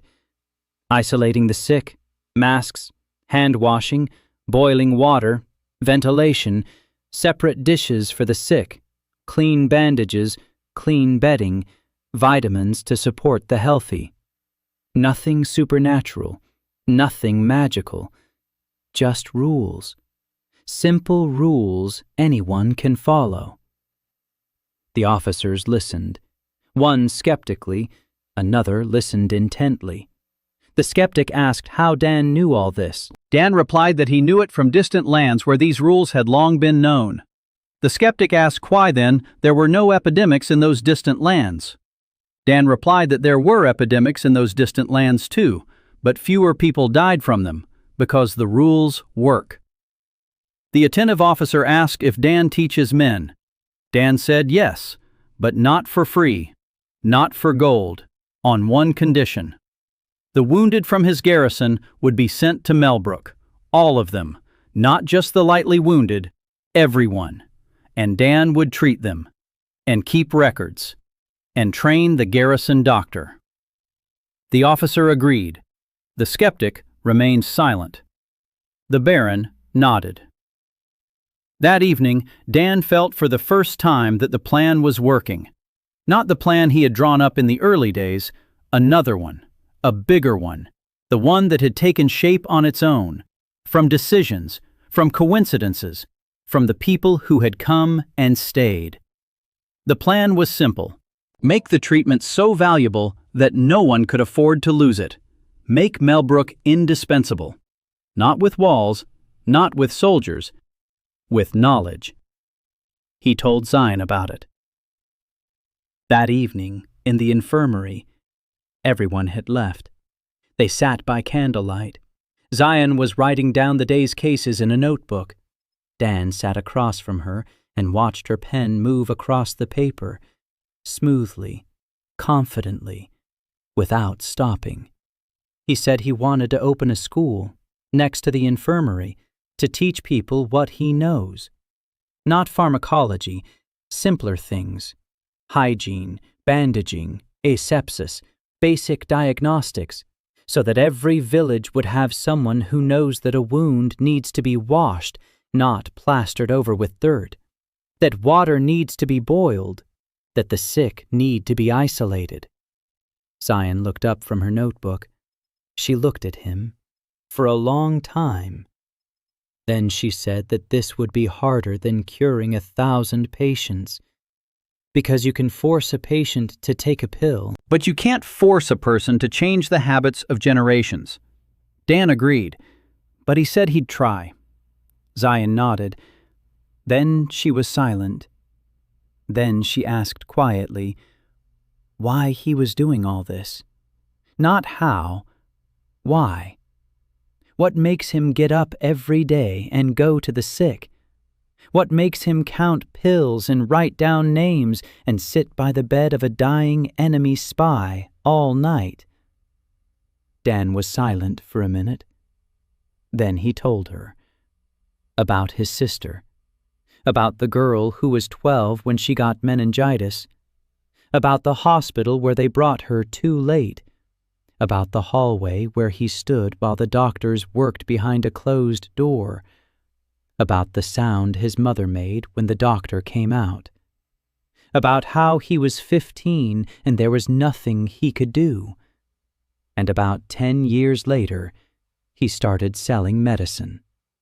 Not because he wanted money, because he wanted the pill that could have saved his sister to be in every pharmacy, in every clinic, in every village, So that no 15-year-old boy would ever have to stand in a hallway and wait. Zion listened. Her pen lay on the table. Her hands were folded in her lap. Her eyes never left his face. When he fell silent, she was silent too, for a long time. Then she said that Archdeacon Thorne teaches that suffering purifies the soul, but she no longer believes that, because she has seen in this infirmary how suffering passes, and what remains after it is not sin, it is life. Dan looked at her. A candle burned between them. Shadows moved across the walls. Snow was falling outside the window, the quiet, heavy snow of the 4th month of winter. He said, "Thank you." Zion asked what for. He said, for listening. She smiled. For the first time ever. Not widely, not brightly, quietly, like the first ray of light through a curtain. Then she picked up a pen, turned to a new page, and began to write down the story he had told. Not in a medical notebook, in another one, a personal one. The one she would never show anyone. School opened in the 5th month. Not school in the sense Dan was used to. No building, no desks, no blackboard. There is a back room in the infirmary, a long table, 2 benches, 10 people sit shoulder to shoulder. Annalise stands by the wall with a jar of ointment in her hands. Dan stands in front of the students and draws a diagram of the human body with charcoal on a piece of bleached cloth, crooked, disproportionate. Yoon-hee looks at the drawing and grimaces, Then he takes the charcoal from him and redraws it. Precise, anatomically correct, with captions in 2 languages. 10 students, 4 from Mellbrook, 3 from neighboring villages, 2 from the Bryn garrison, and 1 from that very neighboring garrison whose office agreed to a deal with Dan. All different. A young widow who cared for her mother-in-law for 3 years while she was dying of ulcers. A butcher's son who knows how to handle a knife and isn't afraid of blood. A 16-year-old girl who brought water to the infirmary every day and one day stayed. A soldier whose burn on his arm Dan had treated and who now couldn't stop asking how. The training program was simple. Dan put it together in 3 nights. He wrote it by hand in a notebook. Zion copied it in calligraphic handwriting onto parchment. First month: hygiene, hand washing, boiling water, boiling instruments, clean bandage, dirty bandage, the difference, why one saves and the other kills. Second month: wounds, types of wounds, cleaning, treatment, dressing, when to call a doctor and when you can handle it yourself. Third month: illnesses, fever, cough, diarrhea, when it's dangerous and when it's not, when to give a decoction and when to run for help. Fourth month: practice, under supervision. Each student treats 5 patients from start to finish, records everything, reports to Dan.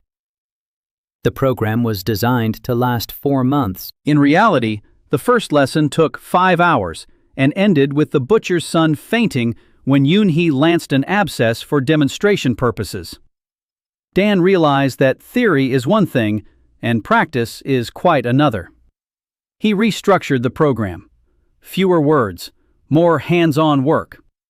From day 1, the students washed the patients, changed bandages, they boiled bandages, they served meals. They distributed pills according to a schedule that Sion wrote on a separate sheet every morning. After a week, they got used to the smell. After 2 weeks, they stopped turning pale at the sight of pus. After a month, 3 out of 10 could clean and bandage a wound on their own. Dan looked at them and thought that each of those 3 would save more people than he himself would.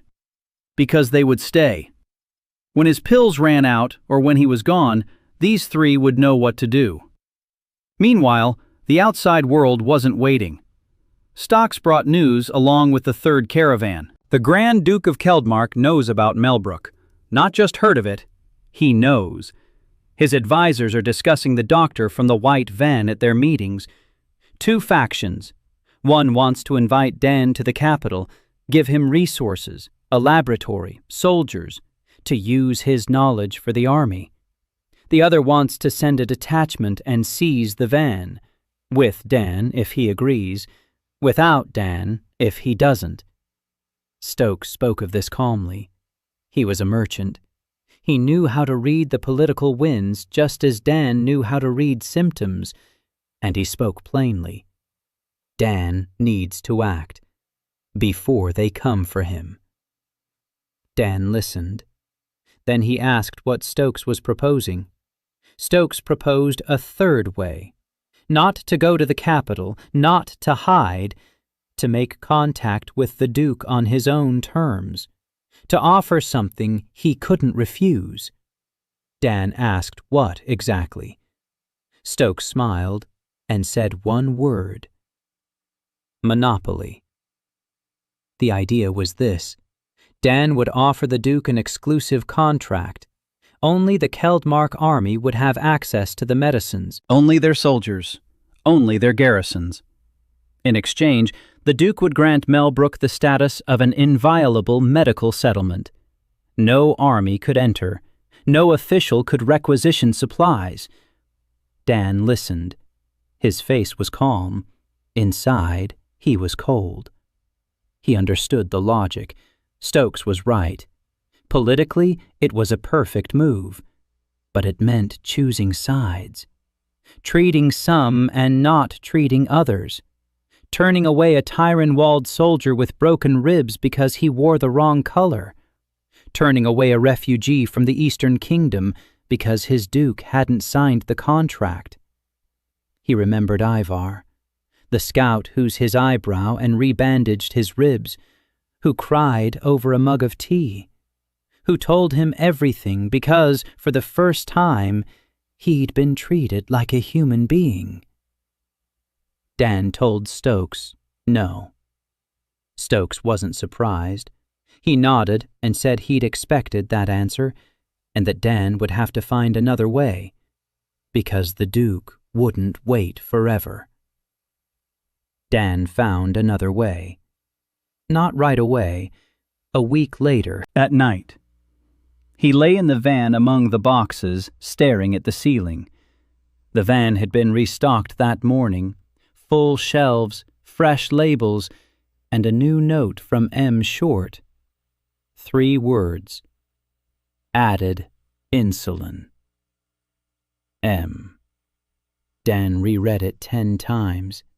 The handwriting was the same, small, neat, feminine. Insulin. 20 vials, as usual, but on one of the insulin boxes there was another note, in pencil, 1 word. North. He didn't understand. He looked at the compass he didn't have. He looked at the stars through the windshield. North. What's in the north? Who's in the north? He put the note with the rest. 3 notes. Take care of yourself. M. Added insulin. M. North. 3 messages from a person he didn't know. A person who knew about him. Who was sending him medicine across the border between worlds, or whatever it was. He lay there and thought of another way, and he found it. In the morning, he called for Clarissa. She came with a notebook and a pen, ready to take notes. Dan told her the following. He would not sign a contract with the Duke. He would do the opposite. He would offer education, not medicine, knowledge. Every kingdom could send people to Mellbrook for training. 4 months. They would learn hygiene, bandaging, basic diagnostics. They would go back and save their own people. Dan wasn't taking sides. He was teaching everyone. The medicine would stay in Mellbrook. The knowledge would leave with the students. Mellbrook would become not a warehouse for pills, but a source of knowledge. A warehouse can be robbed. Knowledge cannot. Clarissa listened. Then she put down her pen. She looked at Dan. She said it was either genius or suicide, because no duke would allow his people to study alongside enemy soldiers. Dan said that wasn't his problem. His problem was to teach. Their problem was to come. Clarissa thought. Then she said she knew how to do it. Not through the dukes, through their wives, who give birth to children, who lose children. Who pray at the cradle at night when the child is burning with fever and the doctor throws up his hands. No mother asks what color the banner is carried by the man who can save her child. Dan looked at Clarissa. She was 19. 3 months ago she was suffocating within 4 walls. Now she was proposing a political strategy that was better than any of his ideas. He asked how she'd come up with it. Clarissa shrugged and said she'd spent 12 years reading her father's correspondence, and that letters from duchesses were always more interesting than letters from dukes, because the duchesses wrote about children, and the dukes wrote about borders, and that children are more important than borders, always. Dan nodded. He said, "Go ahead." Clarissa wrote the first letter that very day, not to the Duke, to the Duchess of Keldmark.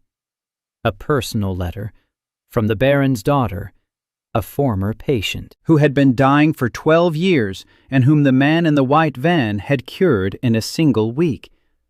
The letter was perfect.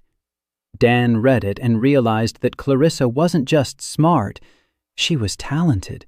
She had a gift for arranging words so that they hit the mark, not the head, the heart. The letter was sent off with Stokes's courier. The reply came 3 weeks later. The Duchess is interested. She wants to know more.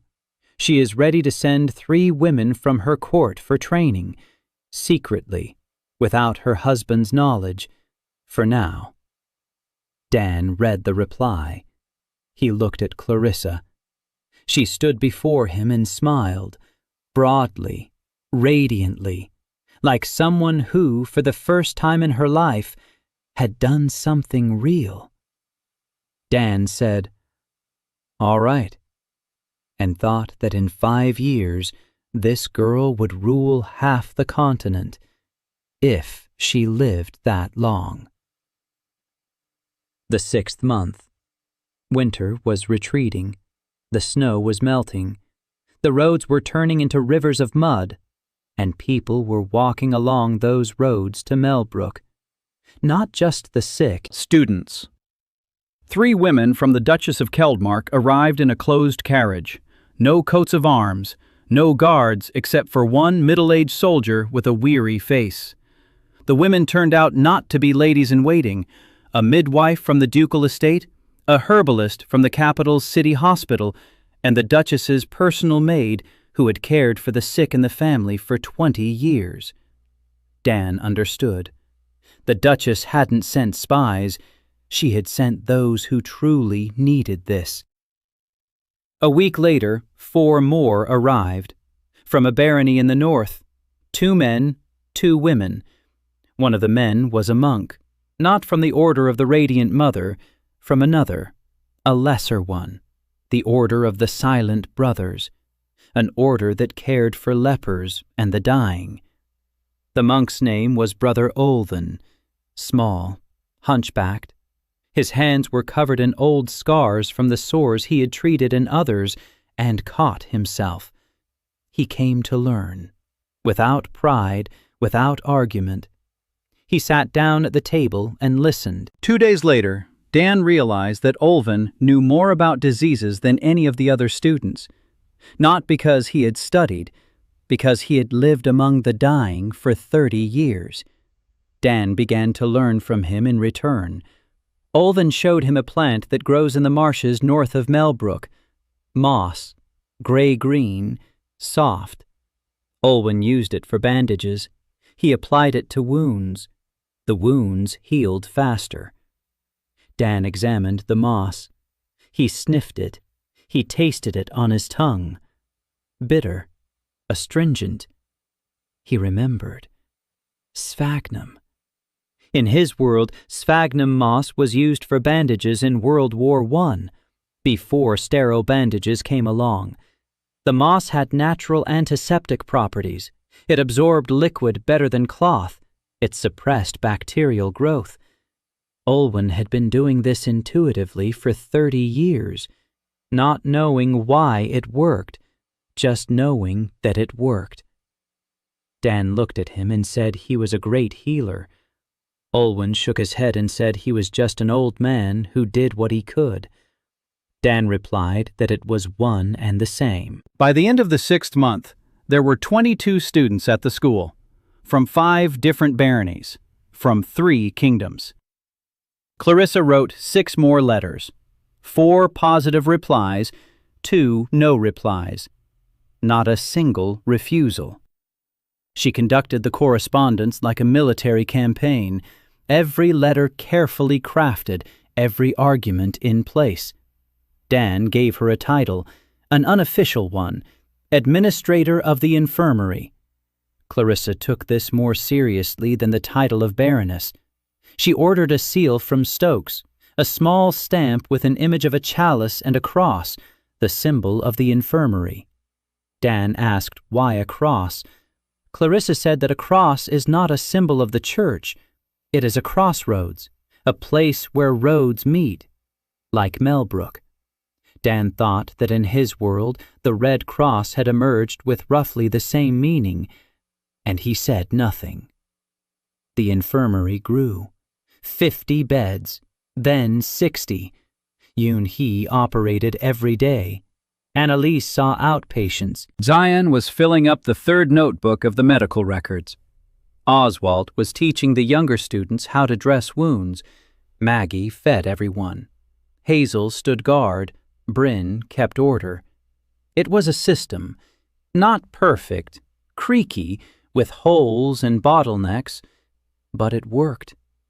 Dan kept track of supplies, every day, every pill, every bandage, every bottle of hydrogen peroxide. The van was restocked every 72 hours, and that was enough, for now. But he could see the trend. The number of patients was growing. Consumption was rising.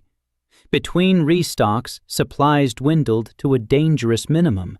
Twice he had handed out the last pack of amoxicillin 6 hours before the restock. Once they ran out of bandages, and Annalise used Olthen's moss. It worked, but it was a sign. The van isn't infinite in the moment. And the more people learn about Mellbrook, the greater the influx will be. Sooner or later, he wouldn't be able to handle it.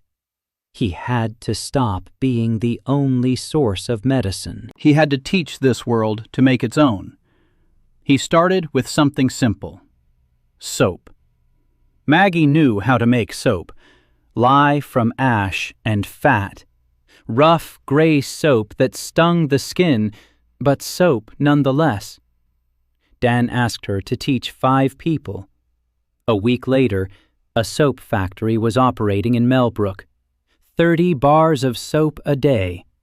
The soap was distributed for free, to every home, to every family, to every student to take with them when they left. Then alcohol. Yoon-hee knew the distillation process. On her archipelago, they distilled rice vodka. The principle was the same. Dan asked Stokes to bring a copper pot and a tube. Stokes brought them. Yoon-hee assembled the still in 2 days, from grain and fruit. The first batch of alcohol was cloudy and smelly. The second was better. The third was suitable for antiseptics. Not medical alcohol, but clean enough to treat hands and instruments. Dan stood over the still and watched the drops trickle into a clay jug. And he thought that in his world, he would have been fined for moonshining, but here it saves lives. Then bandages, not made of cloth, made of Olthen moss. Dan organized the collection. The Mellbrook children went to the marsh every day and brought back baskets of moss. The moss was washed, dried, sterilized with boiling water, pressed into pads. Each pad replaced a sterile bandage. Not as good, but good enough. 3 items: soap, alcohol, moss bandages. None of them required a truckload. All 3 could be made from local materials. All 3 saved lives. Dan wrote down the recipe for each. Zion copied them in calligraphic handwriting, in triplicate. 1 for the infirmary, 1 for the school, 1 for the archives. Annalise looked at the sheets and said it looked like a herbal guide, only better, because a herbal guide tells you what to do, but here it explains why. Dan said it's called a textbook. Annalise tasted the word. She repeated it. Textbook. She nodded. She said she wanted to write her own, about herbs, with an explanation of why each herb works. Dan said, "Right." And he thought that at that moment, in that small room in a backwater town on a world with 2 moons, the scientific method was being born. The 7th month. Spring. And with spring came war. Not rumors of war, the war. The Tyrone-walled army crossed the eastern border of the Duchy of Keldmark in 3 columns, 5,000 soldiers, cavalry, infantry, siege weapons. They were marching west, and Mellbrook stood in their way. Bryn received an order from the Baron to prepare the defense. 30 garrison soldiers, plus a militia of townspeople, another 40. Against 5,000, that's not a defense. It's a delay. For a day, maybe 2. Baron Reinhold sent a messenger to the Duke requesting reinforcements. The reply came 4 days later. No reinforcements. The Duke is pulling his forces toward the capital. Mellbrook must hold out on its own, or surrender. Dan gathered the team that evening, in the infirmary, around a long table. Annalise, Yoon-hee, Cyan, Hazel, Clarissa, Maggie, Oswald, Bryn. Everyone was looking at him, waiting. He wasn't a commander. He wasn't a baron. He wasn't a general. But in this room, he was the man everyone listened to. Because in 7 months, he had never once lied, never once abandoned them, never once chosen his own safety over someone else's life. He said the following: "The infirmary will not close, under any scenario. If Tyrone takes the city, the infirmary will continue to operate. They treat everyone. This is their position. This is their wall. Not a stone one, a different kind."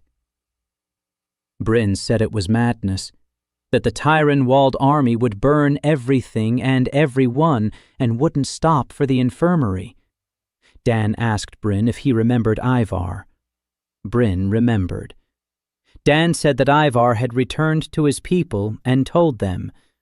The Tyrone-walled soldiers know about Mellbrook. They know that everyone is treated here. The commanders might give the order to storm it.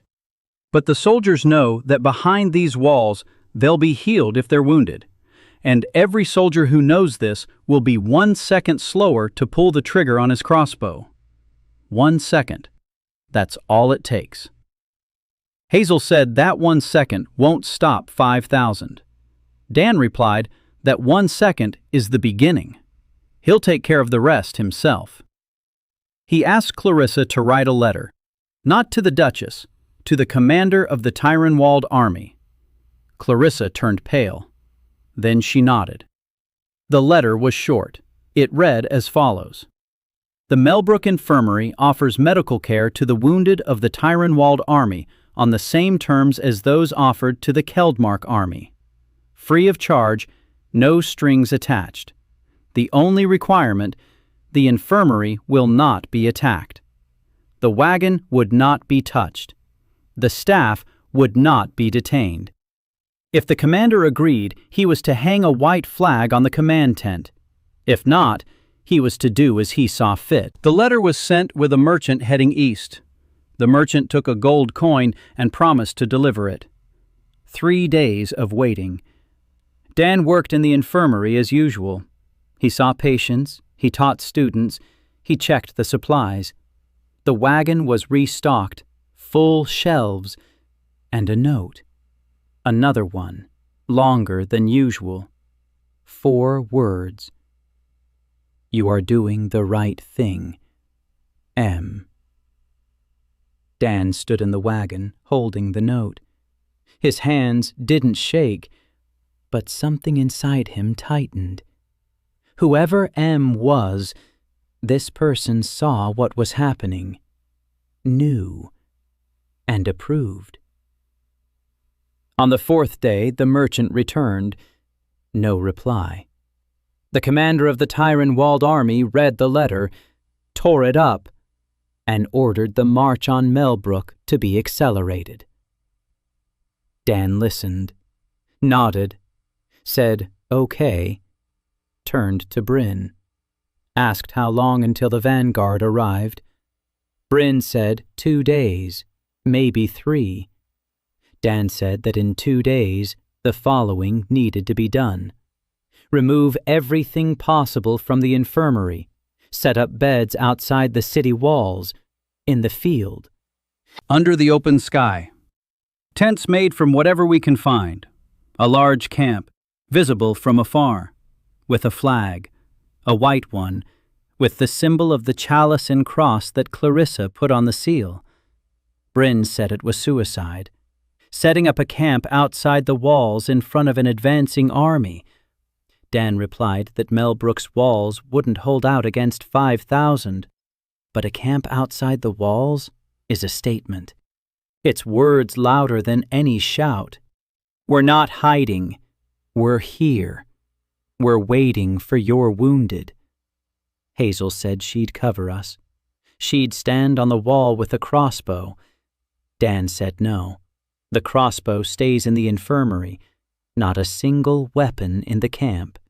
Not a single soldier. Only doctors. Only white bandages. Only a chalice and a cross. Hazel looked at him for a long time.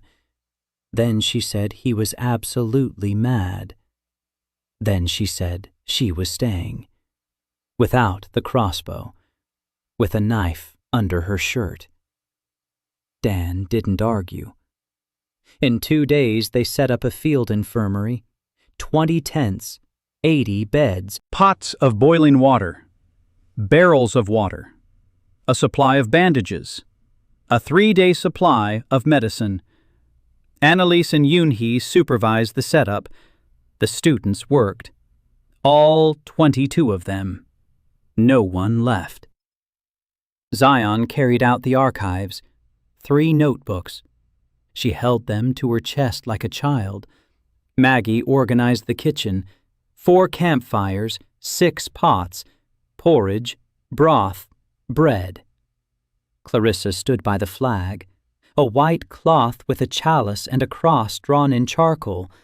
She was trembling, but she stood. On the 3rd day, the vanguard appeared. Cavalry. 200 horsemen.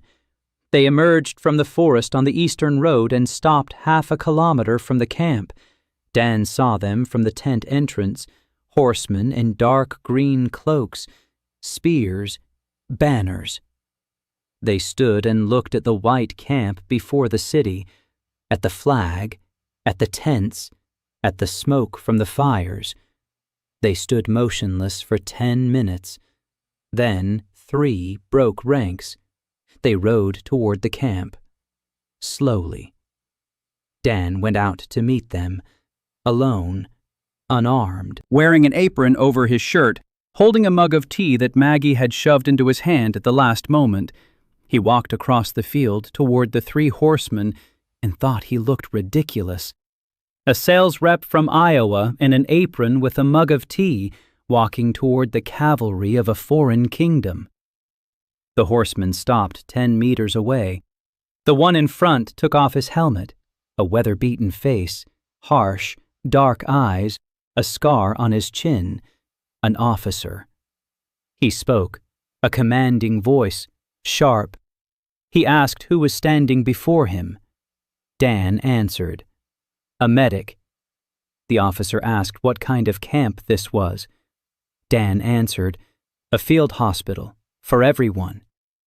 The officer asked, for the Tyron-Walled soldiers too?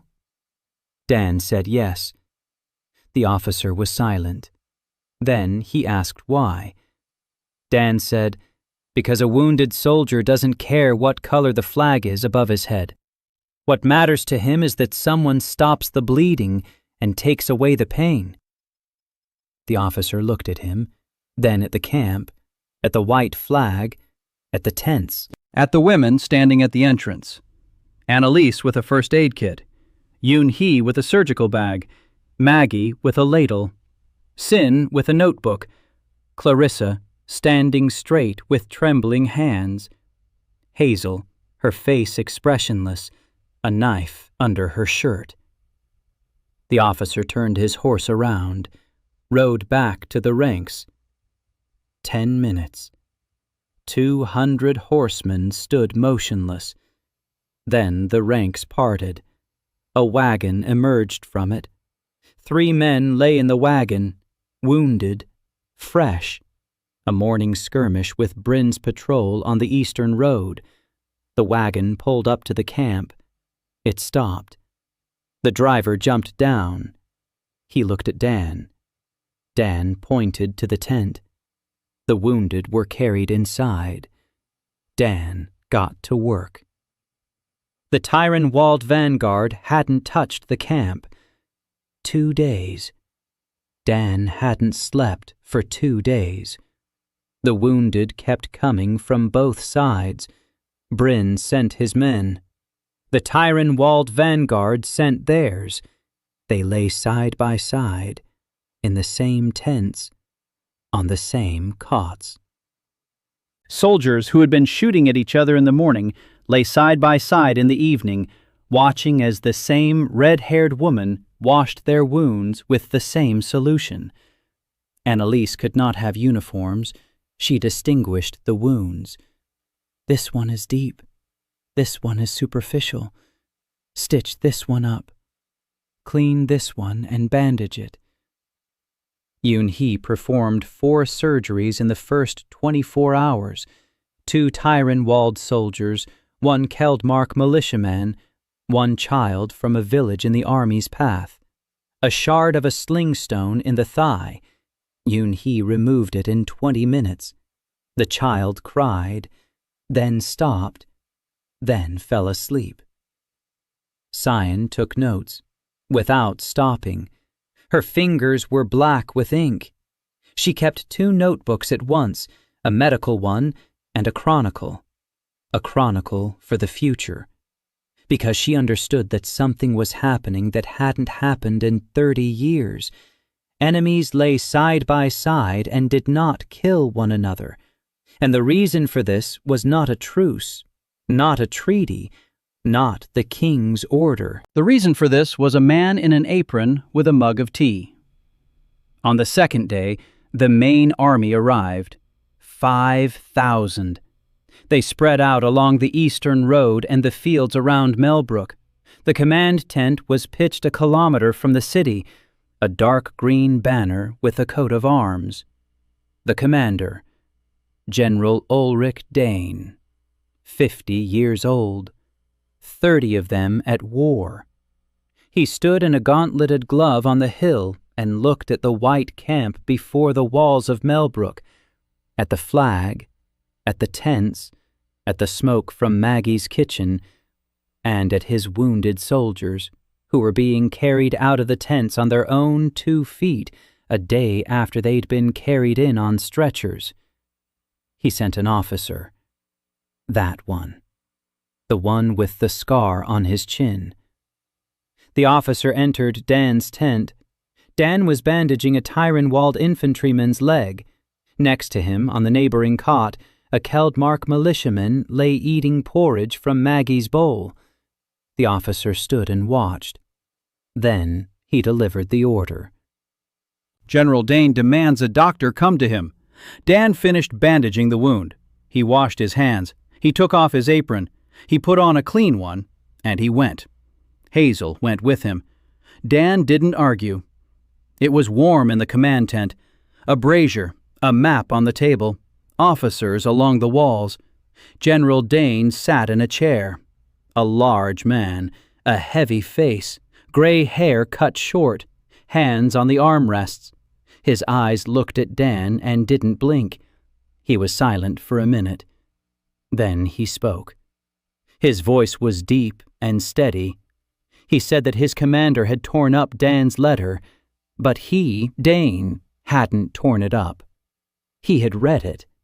He said that in 30 years of war he had lost more men to disease than to swords, that the Grey Cough Mother had killed a quarter of his army in the last year, that there were 2 doctors in his supply train, and both were useless, and that his soldiers were whispering about a healer from a white wagon who treated without a knife and without pain. He said he had to take Mellbrook. An order is an order. but his own son lies in Mellbrook. The one they brought in yesterday with his side slashed from a skirmish with Bryn's patrol. The one a red-haired woman bandaged and a black-haired woman in glasses stitched up. And who is alive now? Dan listened. His face was calm. His heart was pounding. The general said he wanted to see his son. Dan said, "Let's go." They went to the camp. General Dane, Dan, Hazel, 4 officers. They entered the tent. A young man lay on the 4th cot on the right, 20 years old. His father's face. The same heavy cheekbones, the same eyes. He was asleep. The bandage on his side was clean. His breathing was steady. An IV drip with saline solution in his hand. General Dane stood over his son's cot and was silent for a long time. Then he turned to Dan. His face hadn't changed, but his voice had. Slightly softer, slightly lower. He asked what was needed. Dan said 2 days of complete rest, antibiotics for 5 days, a clean bandage twice a day, and rest. The general nodded. Then he asked what Dan needed. Not for his son, for the infirmary. Dan looked at him and said what he'd been preparing for 7 months. Not in this setting, not in front of the general of the enemy army, but the words were ready, and this was the moment. He said the following. He didn't need gold. He didn't need power. He didn't need to defend a single kingdom. He needed Mellbrook to become a place that no one would touch, a neutral zone, a medical territory. Any wounded person from any side would come and receive help. Any student from any kingdom would come and study. No banners over the infirmary except white ones. No weapons inside. No requisitioning. This isn't a request from one man to one general. It's a proposal that makes sense for everyone. Because the war will end, sooner or later. And when it ends, both sides will need people. Living people. Healthy people. People who can work and build and raise children. And every soldier healed at Mellbrook is a man who will return home, to his wife, to his children, to the fields. A dead soldier is a loss. A living one is an investment. War is profitable only as long as soldiers are cheap. Dan wants to make a soldier expensive, too expensive to waste. General Dane listened. His face didn't change. When Dan finished, he was silent for 2 minutes.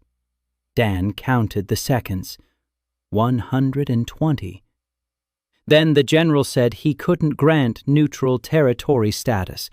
He is a general, not a king, but he can order his army not to touch the infirmary, or the white camp, or the city, as long as the infirmary is operating. Dan said that this was a start. The general stood up. He walked toward the tent's exit. He stopped. He turned around. He looked at his son, then at Dan, and he said that in 30 years of war, he had never once heard anyone propose peace by arguing the cost of a soldier. Everyone talks about honor, about glory, about God. No one talks about the price, except merchants. And now the doctor from the white van. He walked out. Hazel was standing at the entrance. When the general walked past, she looked at Dan. Dan was standing in the middle of the tent. The mug of tea in his hand had gone cold. He hadn't noticed when Maggie had slipped him a new one. Hazel said quietly, 119. Dan didn't understand. Hazel said that since the siege began, 119 wounded had passed through the camp, 17 in critical condition, 0 dead. 119. That was her count. Dan looked at her. Hazel wasn't smiling, but her eyes were different. Not empty, not cold. Alive. By evening, Tyrone-Wald's army had bypassed Mellbrook, not through the town, around it, across the fields. 5,000 soldiers marched past the white camp with the flag and didn't touch a single tent. General Dane took his son away 3 days later. The young man walked on his own, slowly, holding his side. But he walked. The general stood by his horse and waited. When his son approached, the general placed a hand on his shoulder for a second. Then he took it away. He mounted the horse and rode off, without looking back. A sword lay at the camp gate. One of the Tyrone-Wald soldiers had left it there during the night. No note, no name, just a sword on the ground in front of the white flag. Dan looked at the sword, then at the departing army, then at his team. Annalise stood to his left. Her hands were red, her eyes were tired. Her hair had slipped out from under her headscarf. Hazel was on the right, a crossbow on her back. She'd taken it out after the army left. Zion was behind her, a notebook pressed to his chest. Yoon-hee was next to the medical bag. Clarissa was already running to organize the distribution of hot water to the returning militiamen. Maggie stood in the kitchen doorway, wiping her hands on her apron. Oswald sat on the step, breathing heavily, old, tired, but alive. Dan picked up the sword, turned it over in his hands. Heavy, cold, useless in his hands. He carried it to the infirmary and placed it on the shelf next to Zion's notebooks. Let it stay there, as a reminder. A year had passed. Snow. The second snowfall of Dan's life in Veldheim. He stood on the infirmary porch and looked at Mellbrook. The city had changed. The walls were fortified, not for war, for order. A guard post at the gate, not military, sanitary. Everyone entering washes their hands. Everyone coughing is examined. If sick, they go to the quarantine barracks. If healthy, they pass through. The infirmary had expanded to 3 buildings, 80 beds. The Young High, Annalise's outpatient clinic, the infectious diseases ward, the maternity ward, the school in a separate building, 30 students. The first graduating class of 10 left for the baronies 2 months ago. Each took a kit with them: soap, moss bandages, a bottle of alcohol, a notebook with instructions handwritten by Sion. And knowledge, simple knowledge that will save thousands. Wash your hands. Boil water. Isolate the patient. Don't put a dirty rag on the wound. The gray cough mother epidemic in the borderlands has stopped. It hasn't disappeared. It has stopped. The quarantine measures worked. Where Dan's students were, the mortality rate fell by half, by a third, by a quarter. Not from pills, from soap and boiling water. Archdeacon Thorne sent a second message. Not hostile, not friendly, businesslike. The Church of the Light-Bearing Mother is ready to recognize the Mellbrook Infirmary as a charitable institution, provided that the infirmary has a chapel, and that the nuns of the order are allowed to care for the sick, under the supervision of doctors. Dan agreed. Zion helped draft the reply. She no longer wore the gray habit. She wore the infirmary's white apron, but the medallion of the light-bearing mother remained around her neck. She had not renounced her faith. She had found a new place for it. The chapel opened a month later. Small. In a corner of the main building, candles, an icon, a bench for 4. The sick came there to pray. Dan had no objection. If prayer helps the spirit and the spirit helps the body, then prayer is part of the treatment. He didn't say this out loud, but Yoon-hee said it for him, with irony and with respect. Clarissa received replies to all her letters: 6 duchesses, 4 baronesses, the wife of one of the 7 kings. They all wanted to send people for training. They all wanted to know more. Some wanted to invite Dan to visit them. He declined, politely, like a sales representative who already has an exclusive contract. He doesn't go to them, they come to him. Mellbrook is the place where people come, not the person who comes to them. That's important, critically important, because if Dan leaves, the infirmary won't stop. Annalise will manage, Yoon-hee will manage, Zion will keep the records, Maggie will feed them, Hazel will guard them. Clarissa will handle the negotiations. He built a system that works without him. That was his greatest achievement. Not the pills, not the surgeries, not the diplomacy. The system. The people. The knowledge in their heads. In the morning, he opened the van, refresh, full shelves, and a note, a long one, the longest of them all. 7 words. I'm alive.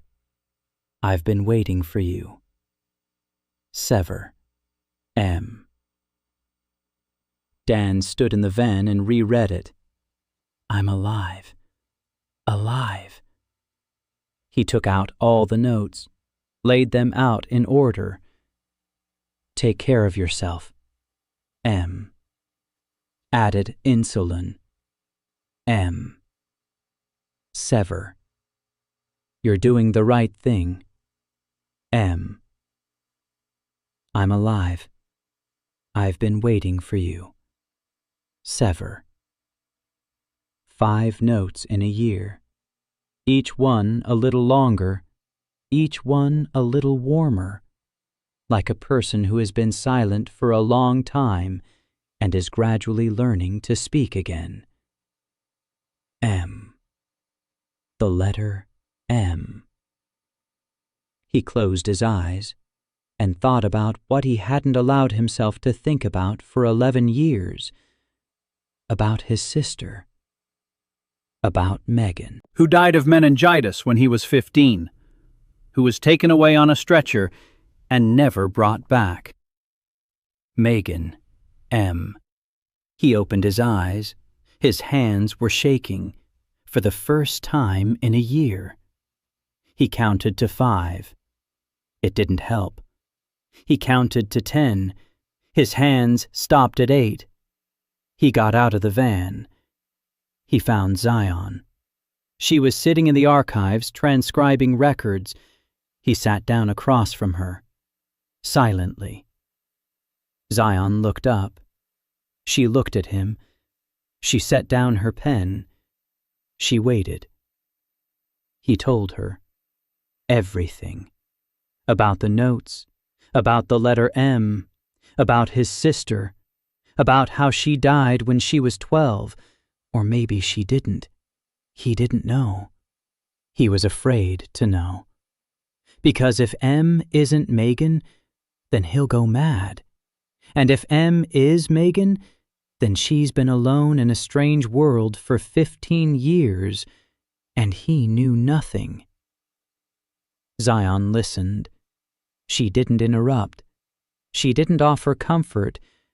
She listened the way a person listens for whom another's pain is not a reason for advice, but a reason for silence. When he fell silent, she paused for a moment. Then she said one thing. "Go north."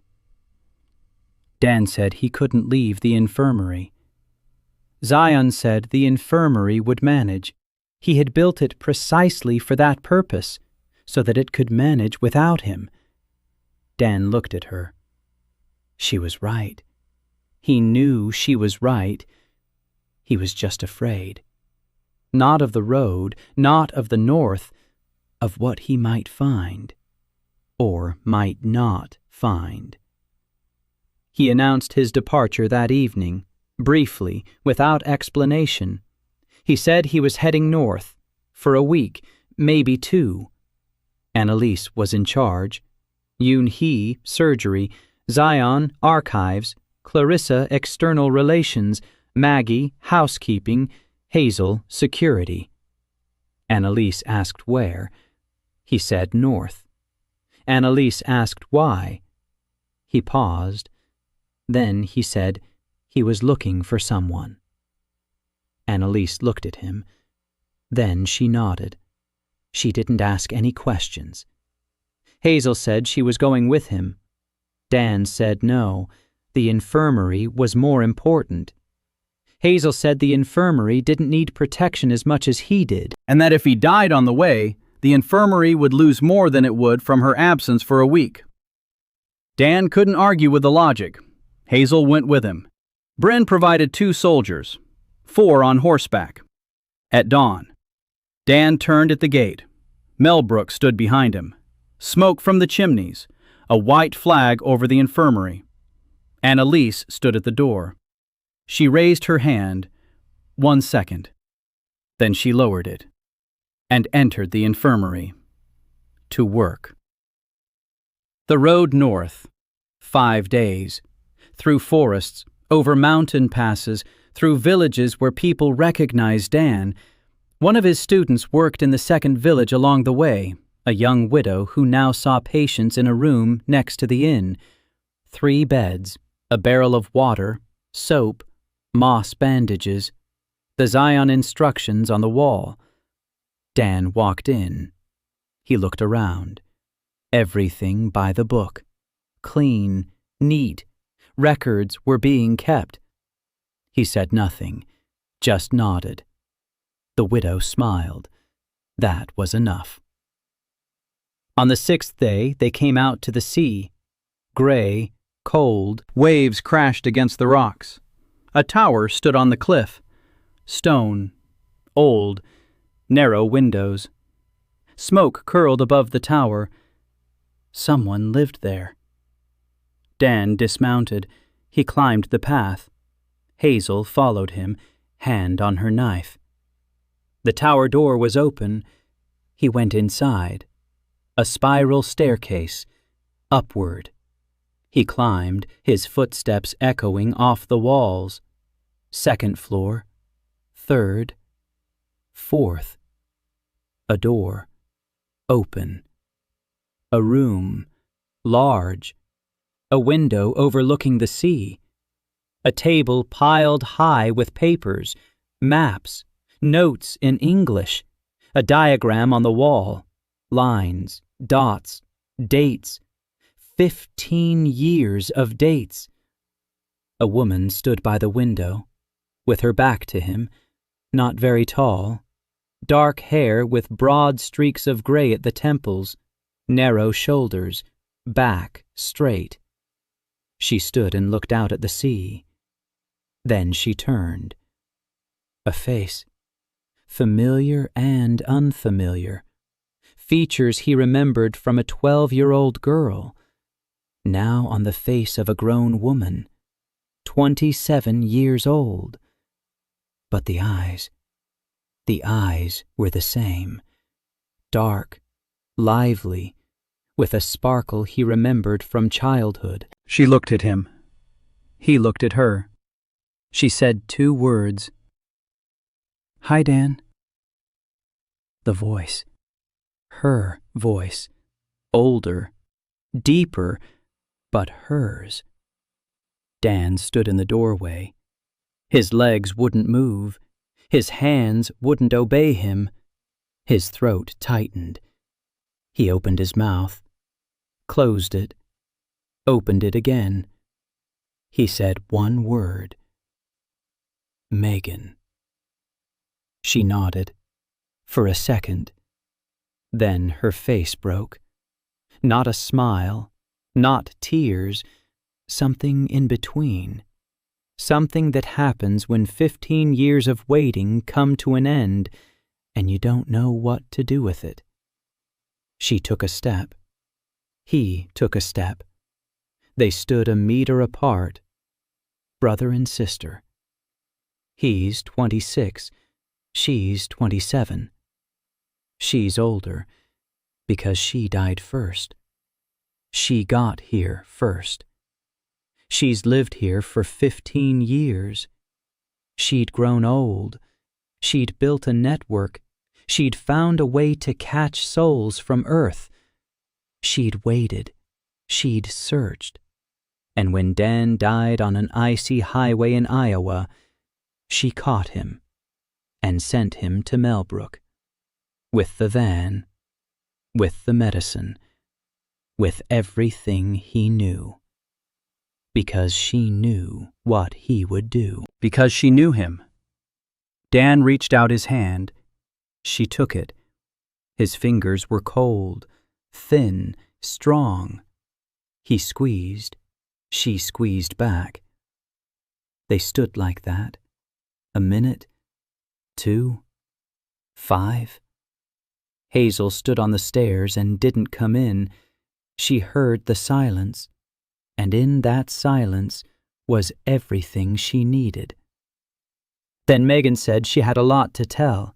Dan said he did too.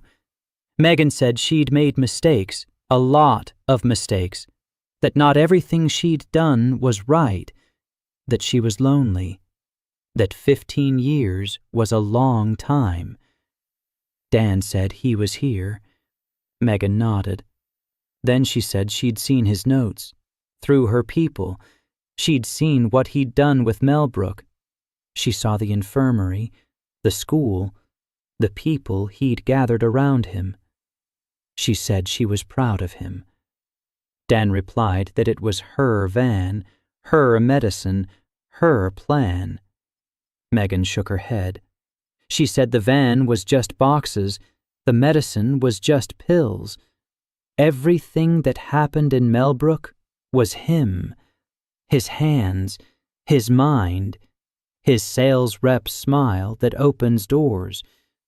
She laughed. Quietly, hoarsely, like someone who hadn't laughed in a long time and had forgotten how. Dan laughed too. They sat by the tower window, looking out at the gray sea and laughing. Then they stopped. Then Megan told him. About Veldheim, about how it wasn't another world, about how this is Earth, the distant future, thousands of years, a catastrophe, technology lost. Magic is the remnants of technology, fragments of machines that operate on principles that are considered miracles here. The van is being upgraded through one of these fragments. Megan found it in the ruins at the bottom of the sea 5 years ago. She spent 3 years figuring out how it worked, another 2 learning to control it. Dan listened. Questions swirled in his head, hundreds of questions. He asked one. Is it possible to go back? Megan was silent. Then she said no. There was nowhere to go back to. The Earth they knew in the past, in the distant past, thousands of years ago, everything they loved had died long before they were born here. Dan nodded. He knew that. Somewhere deep down, he'd known it from day one. From that first morning under the 2 moons. This was his world. The only one. He asked if she would go with him. To Mellbrook. Megan looked out at the sea for a long time. Then she said she was afraid, that 15 years of solitude had changed her, that she wasn't sure she remembered how to be around people. Dan stood up, reached out his hand, said 4 words. "We have tea." Megan looked at his hand, then at his face. Then she took his hand and stood up. The ride back took 5 days, the 4 of them on horseback. Megan was a poor rider, worse than Dan had been the first time. Hazel rode beside her and caught her twice when she started to slide out of the saddle. On the 3rd day, Megan thanked Hazel. Hazel replied that it was her job. Megan asked what kind of job. Hazel replied that she protected those whom Dan protects. Megan looked at Dan, then at Hazel. Then she said she was glad he had people like that. Mellbrook. The gate. Morning. Dan rode in first. Annalise was standing by the infirmary. Her apron was stained. Her hands were covered in herbal ointment. She looked at Dan, at the woman behind him, at gray temples and dark eyes, then at Dan again. Dan said, "This is my sister." Annalise opened her mouth, closed it, then she walked over to Megan and held out her hand. Megan looked at the outstretched hand for 3 seconds, then she took it. Annalise squeezed it tightly. She said, "Welcome home." Megan didn't answer, but her eyes welled up. For the first time in 15 years. Maggie was already carrying a mug of tea, 2 mugs, 3, for everyone, as always. Zion stood with a notebook, taking notes. Yoon-hee came out of the surgical ward in a blood-stained apron and nodded. Clarissa ran from the gate with a stack of letters in her hand. Hazel dismounted and walked toward the barn roof, to her spot. Snow was falling over Mellbrook. Quiet, heavy, white. And somewhere far away in the 7 capitals of the 7 kingdoms, people were reading letters and talking about a small town on the border where everyone is treated, and where they no longer shoot. Dan stood on the porch, a mug in his hand. Next to him was the sister he had buried 11 years ago. Surrounding him were the people who had become his family. Behind him was the van that would be restocked tomorrow morning. Ahead lay a lot of work. The 7 Kingdoms Conference, the first truce in 30 years. Annalise's textbook, Yoon-hee's surgical atlas, the Scion Medical Archives, a network of infirmaries across the continent. But that's for later. Right now, he was drinking tea and watching the snow. And he was home.